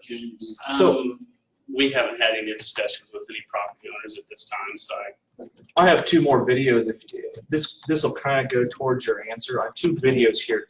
These are for the peak periods for the 2040 projections. One will be with a roundabout, and one will be with a signal. And what you're going to see in these, I'm going to play the signalized one first. What you're going to see in these is that you're going to see approximately the traffic moving at about the same amount, and this is peak period. This is the remainder of the day is going to work better in a roundabout. This is your signalized intersection. You can start seeing where you're seeing the backup of traffic. And you can see on that. And they're choking off the right turn lane. That westbound lane is backing up, like you said, it's choking up the turn lane. and it queued up pretty significantly on that west leg with the signal. Your blue cars are turning left and your yellow cars are turning right. So that's really that one. And then, so it's not a very long one. The files are so large, you can't put like a 20-minute slide here. So this is going to be a roundabout.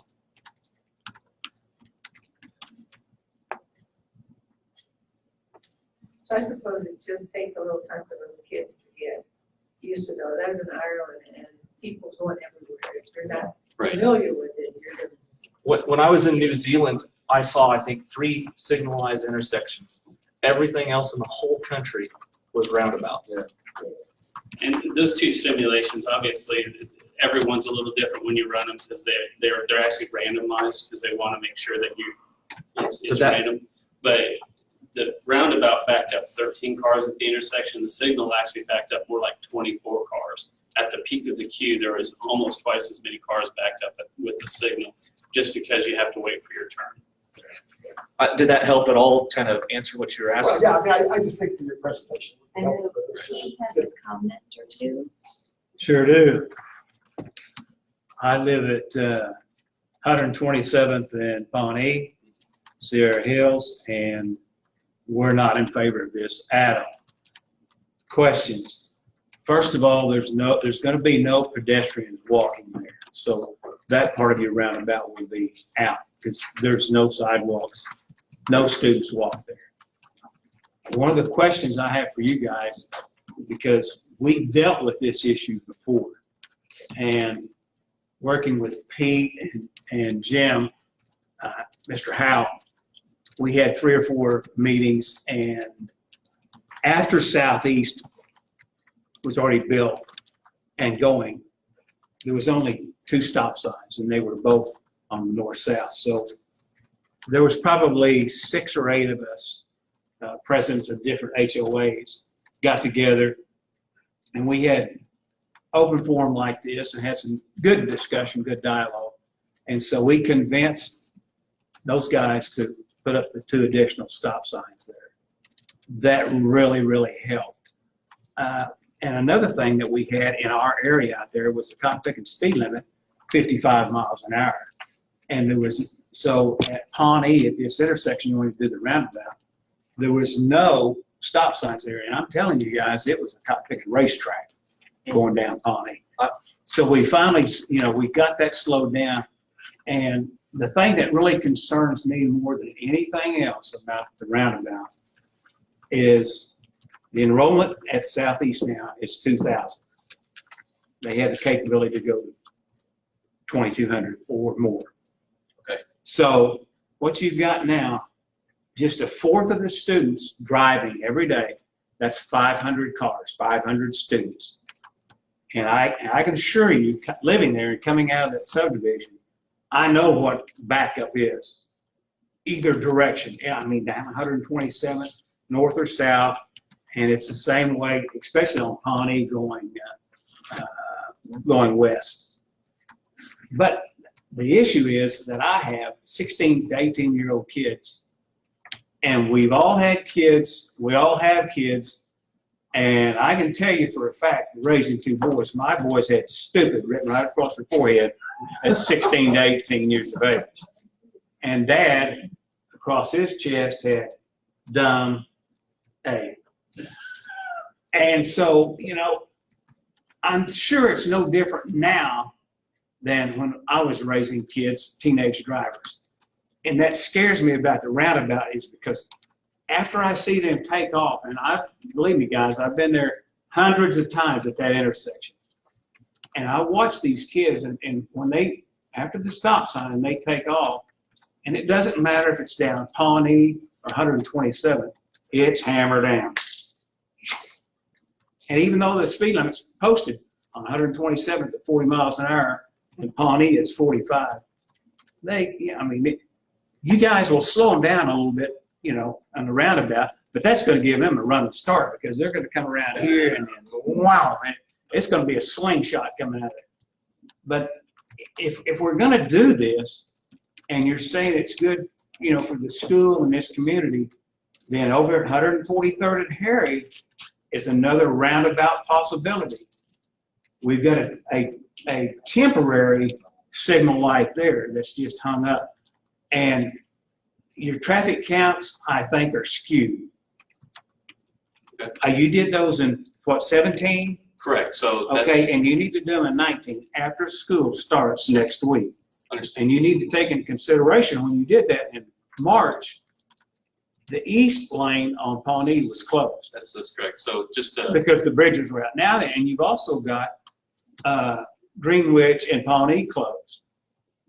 So your But traffic those- count is those going to be weren't- skewed. Greenwich and Pawnee weren't closed when we did the traffic cuts. So, In March, yeah, it wasn't closed like it is now. which one? When what you're talking about, Pawnee and Greenwich right now, that wasn't closed when we did these most recent traffic. Well, the going east though, with the two bridges, the county I replaced realized those. that was closed, and we already acknowledged that during the And, presentation. but how long is the intersection at Greenwich and, We can, I'm happy to go out and get traffic counts. yeah, I'd like to see I can that. tell you right now, the traffic counts could double, and we would still recommend a roundabout. I'm not trying to sound like a smart aleck, but our recommendation wouldn't change. And I will tell you, I'm absolutely certain, one of the reasons why, it doesn't sound like you believe it, that roundabout serves as a traffic calming device. You talked about kids getting on stop sign and romping on it. Yeah, They yeah. won't. They will not around that. Well, I'm just roundabout. concerned that they're not going to be able to figure out, because there's at least half a dozen or so yield signs here. And I don't know that they're going to be able to figure out all these yield signs. I think they're going to go, okay, it's my turn, I'm going. Because, does driver's education teach about roundabouts? I think education is going to be key. And I do too, And I think, yes. and I don't know that it's, it may be something that we work through the high school with. Speaking of the high school, has anybody contacted US Yeah, I 259 about the roundabout? I sent them a letter just like everybody else. Has the city talked to them? I have previously, yes.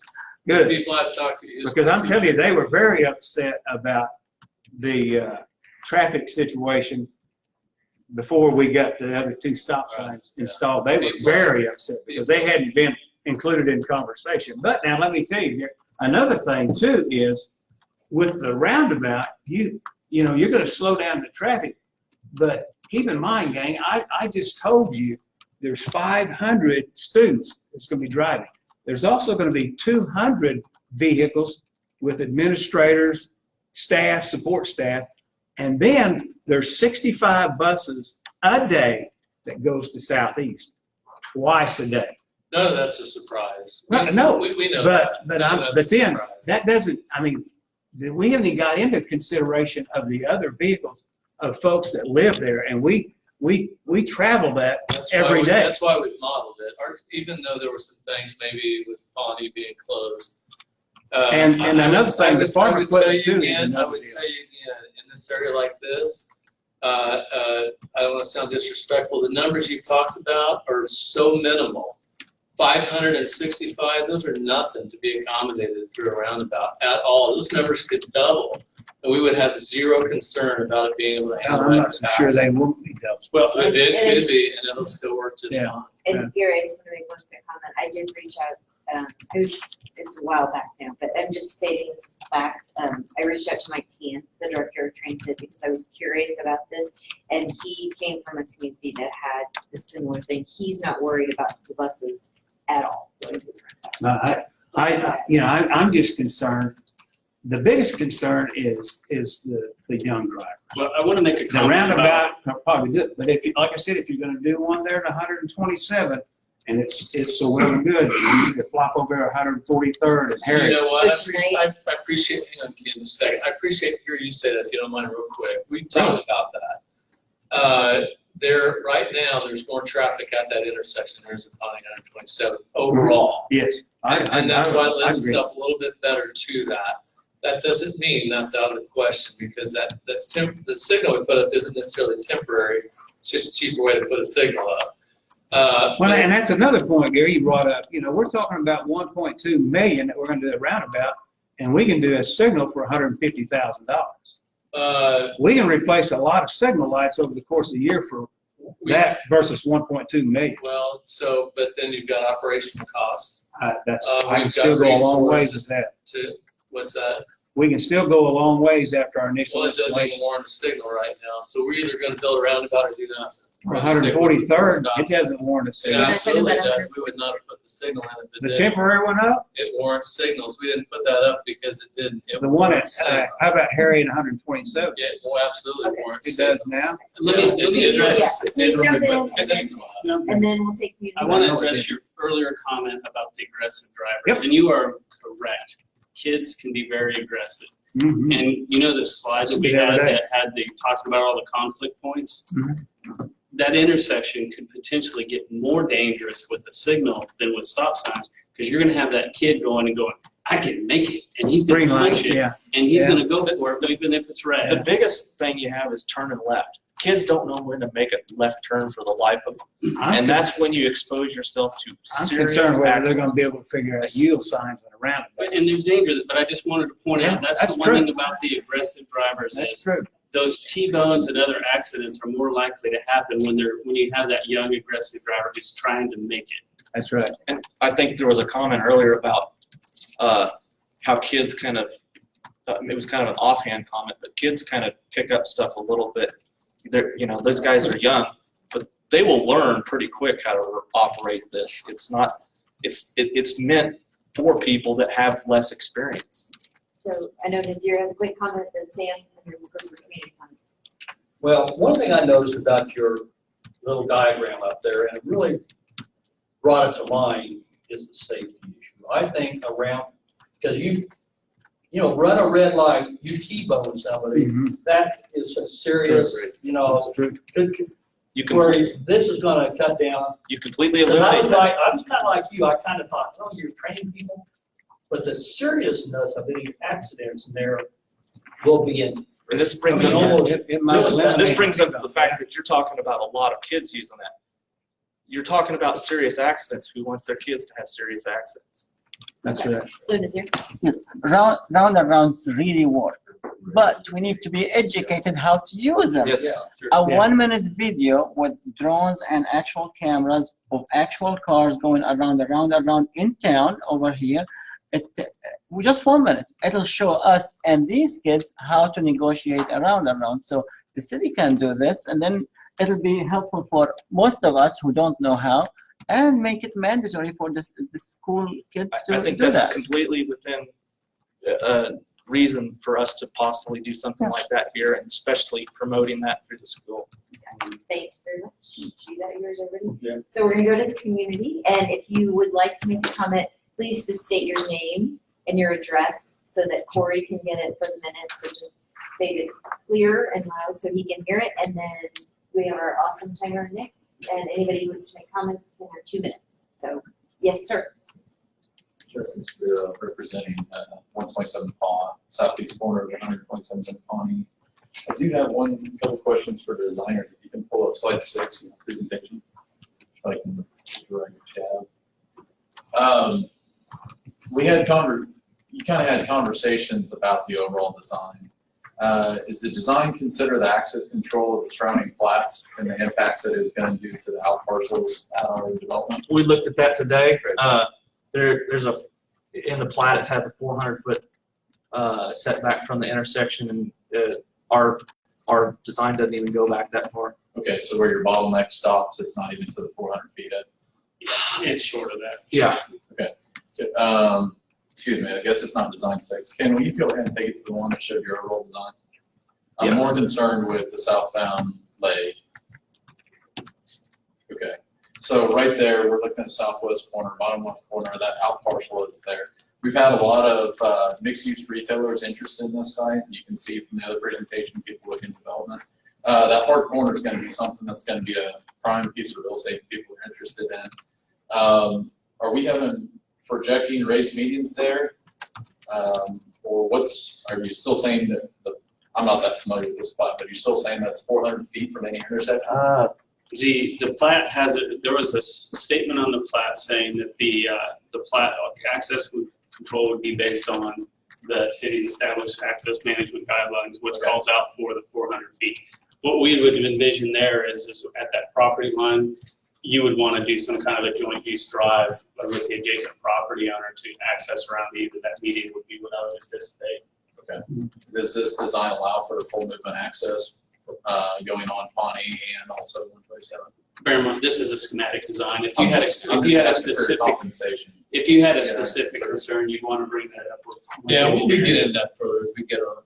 Okay. This is just conceptual. If you looked at the one in Conway, you'll notice that the islands aren't anywhere near this long because they had existing conflicts that limited their ability to do the islands. So there's always flexibility to work with that kind of thing. And current conceptual design isn't expecting any additional right-of-way takings? Well, not on this, not on Not this on the, half. not on the west half. The northeast and southeast corner will require some land acquisition. Wrap it up if you can. Thank you. Great questions. Yes, anybody else want to make a comment? Yes, ma'am. Can you state your name and your address? Kim Tolley, 2121 South, 127th Street East. I know this will just end up being shoved through, but if it ain't broke, why fix it? The four-way stops are working. They really are working. What is the accident ratio from when that school opened to today? How many accidents have been at 127 and There wasn't any, Pawnee? was there, Gary? We have no reported accidents, So so we why- were able to look okay, up. no reported accidents, and school's been there for 3 years? 3 years. So we're gonna fix what's not broke. That's what I just don't understand. I will say that there are complaints about the queuing, the backups and the congestion in that peak hour, and that's what this would be addressing, would be those issues. Okay, Crashes are not the only factor considered when making improvements in the intersection. In fact, more times than not, they end up being the last part of it. Not that public safety is not important, but that's very rarely the reason why. And then also adding the more residential and development, right? I mean, Yeah, that's and another reason. projected, I mean, this is still out in 2022, and we're projecting more development and more traffic by then. We're not wanting to wait until there's a bigger problem. well, it'd be nice if you waited till 2040 because I'd be dead by then. I mean, I was out there before any of this whole fiasco started. And I acquired a barracks, 500 houses. The golf course was already there. And my high school that I went to and graduated from, which was fine in Export Lake. Next time. Is there, do you want to make any other comments, like, or any other wrap-up comments, or that summarize it? I'm glad I'm in the county and I don't belong to the city. Thank you for your comments, we appreciate it. Anybody else? Yes, sir. And your name and your address? Levi, I'm with Cobb Valley Engineering. I'm not really supporting either way.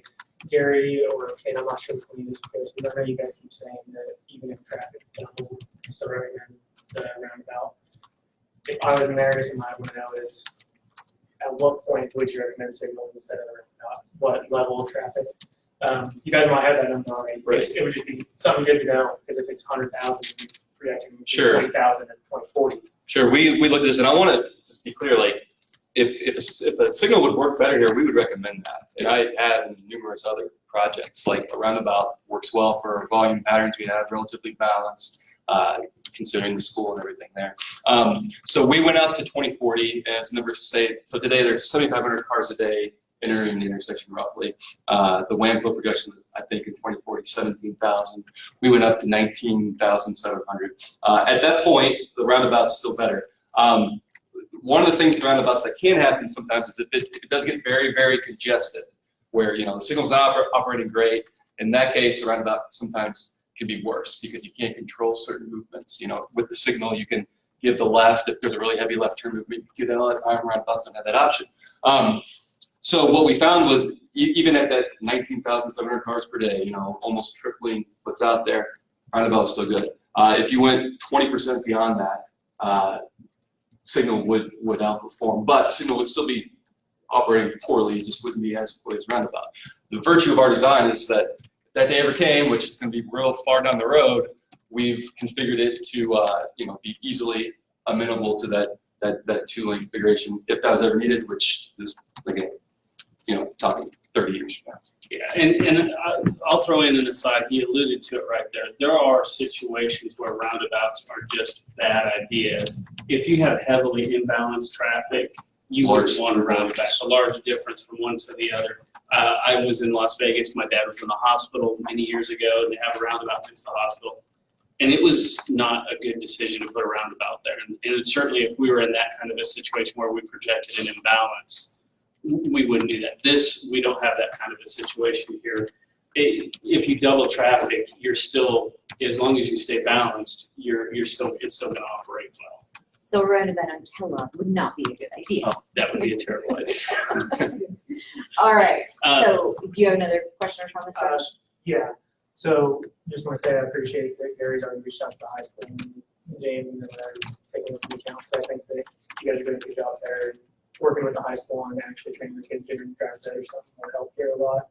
I know that I'm only 2 years out of college.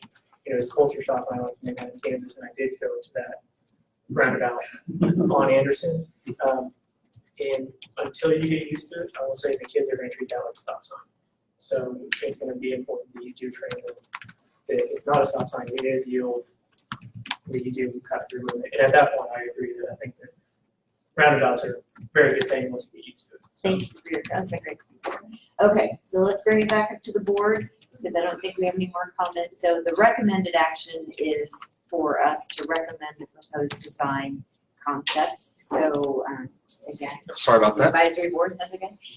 So we want to hear your input. So if at any point somebody's ready, I would entertain a motion for the staff recommendation or whatever you feel. Motion to approve. Okay, do I have a second? I second. Okay, so any other discussion before we call the vote? Okay, all those in favor of accepting the staff's recommended action, say aye. Aye. Anyone opposed? Aye. So passes. Corey, got it? All right, thank you for the robust discussion. Thank you for being here. Thank you, Gary, for answering all of our questions. We appreciate it. All right, so we have 2 more items left. So Dave, you're gonna help us here, take us to, let's see, 00024. Good evening. Hello, everybody. I'm Dave Ear with planning staff. CUP 1924 is a request to amend the CUP document for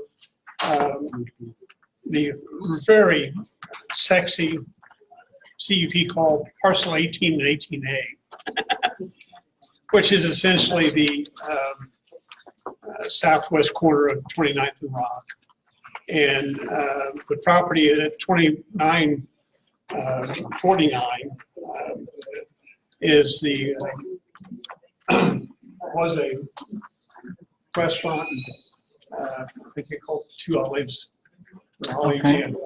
And it's vacant. It had a large vacant area. It has changed ownerships now. It's under single ownership, and the people there wish to establish it with a kind of the city code calls the entertainment center, which one, they want to be able to have an alcohol license to operate, as well as to lease that larger space to accommodate not only the internal improvements of restaurant and bar and all that kind of fun stuff, but also have room to use the vacant facility.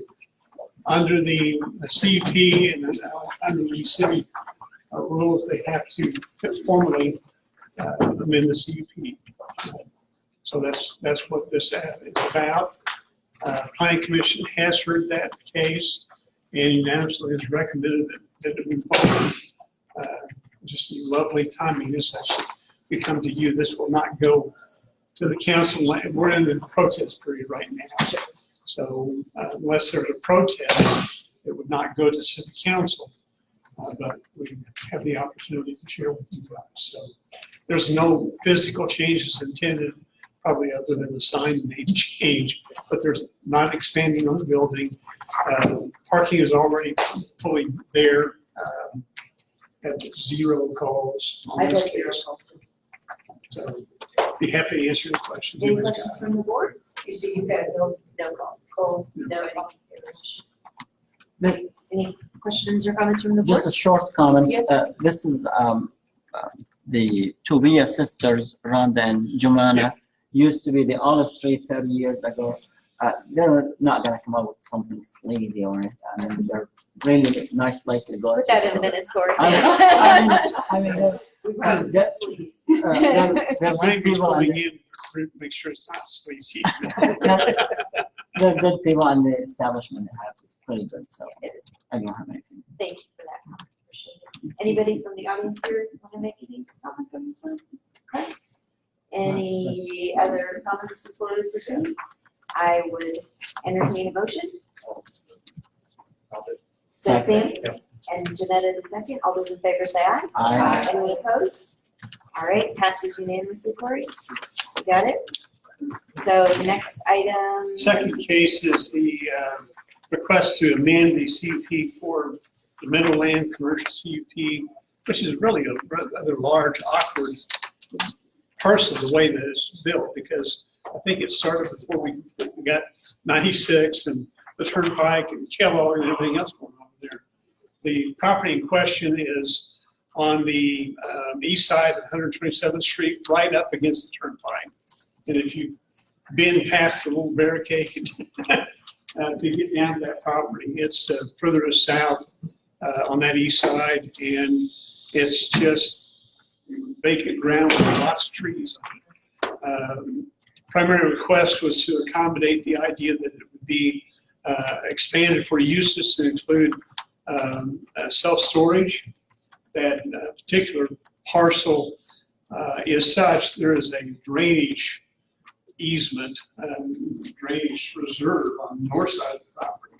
So to get all these other utilities further down, to do something even more intensive that would demand a lot of other utilities, it's not impossible. It's just money.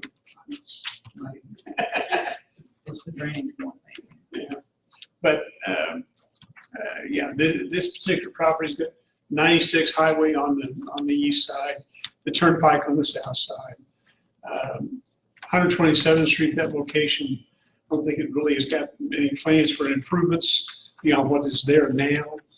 So the idea of the self-storage added as a viable option for that development to property to develop makes some sense. It's vacant on the west side of 127th Street. It's in this little county. Anyway. They also asked for. Kind of close to those apartments? Pardon? It would be fairly close to those apartments that are just being built. They're building, yeah, well, there would be the drainage way separating the apartments from this parcel. That'd be a good deal. That's a I'm big. sure they need some storage. And, but the, so the modification is on the uses allowed on the parcel.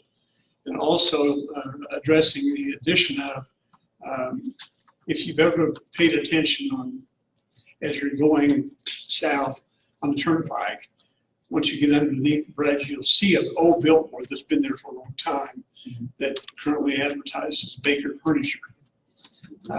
They want to upgrade that to meet a modern billboard size, and are requesting the ability to put a second billboard in there.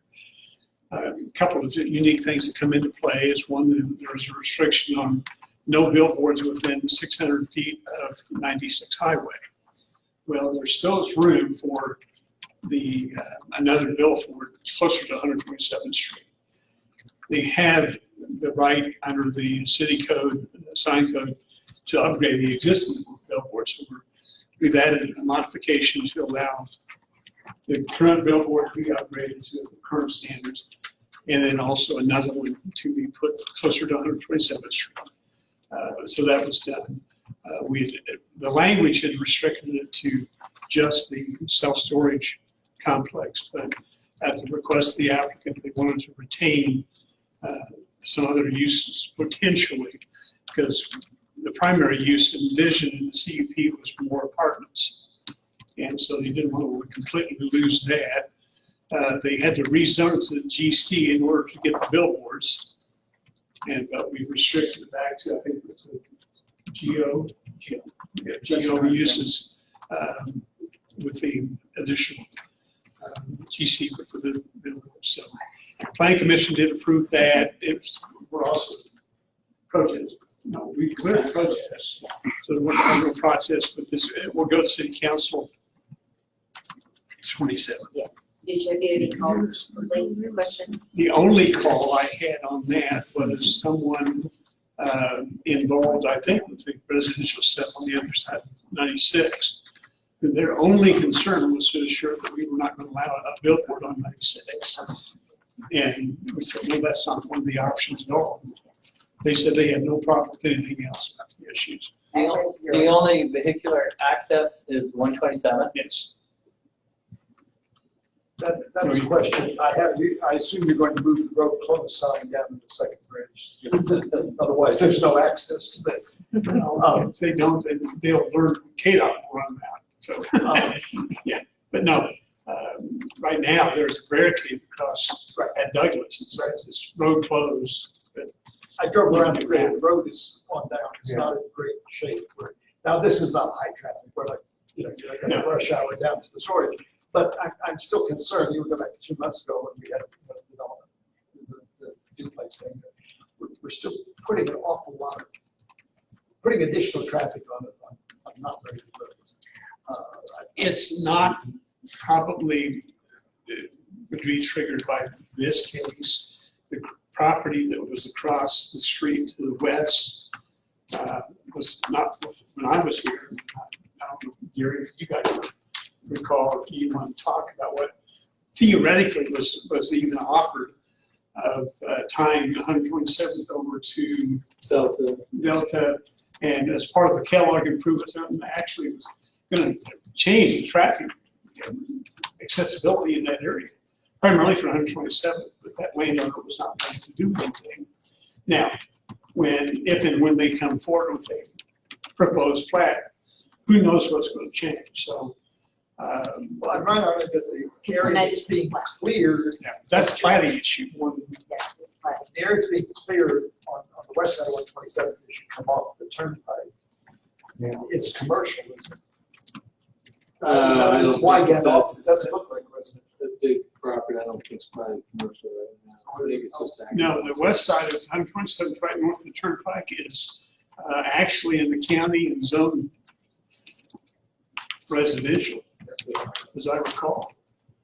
This is right on 127, just on the north side of Douglas. North of Douglas. To the north. Yeah, there's stuff that's happening up there. That there's been some zoning changes and other things going north, but nothing south of Douglas. So again, my concern is the amount of traffic. The question I ask is why aren't we connecting 127 to California?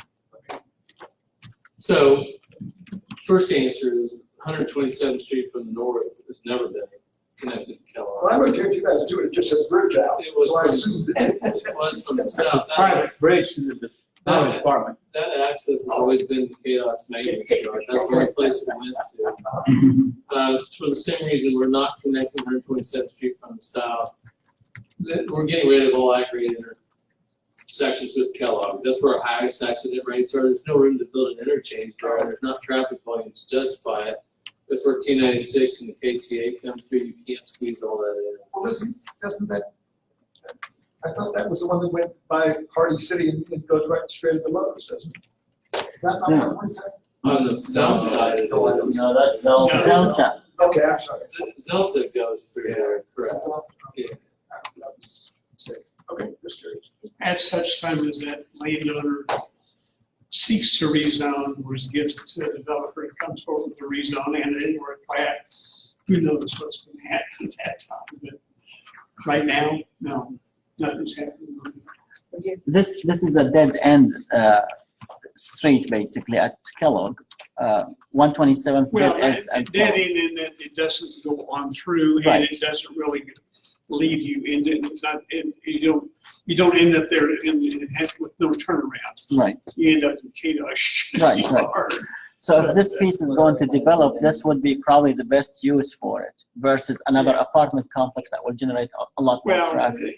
historically, and it also, at least our belief was that for that portion of 127th Street, if this was developed primarily for self-storage, the only reason you're going to go down there is to get into self-storage, at least until something happens west of 127th, and then it's all different. Right. That's good project. Any other questions, comments? And entertain a motion at any time? So moved. Okay, is there a second? Thank you very much, Sam. All those in favor say aye. Aye. Anyone opposed? I would choose myself. Recuse yourself. Thank you, I understand. Awesome, so I think the only thing, thank you very much, Dave. Great job. The only thing I was going to ever add, and I almost chimed in on roundabout stuff. My last job was up in Junction City, but we were part of the Manhattan NPO. And they had a great presentation about doing that. Who talked about the long-term benefits of roundabouts. And it was a very eye-opening to a lot of our elected officials who have suffered through roundabouts with a lot of public opposition and realize now that they're worth great. And at that time, driving particularly 77 and knowing the roundabout at 77 and 50, which before had a lot of accidents, and they just don't happen. Thank you. So we may talk about Chaser, who that guy was. Yeah. That was a phenomenal thing for. And he also talked about their chief. Thank you, Dave. So with that, we are adjourned Saturday, 8:30. If you can make it for the breakfast, that would be fantastic. Here. Thank you, Dave. Thank you, Harris. Thank you. Thank you, everyone. Be safe going home.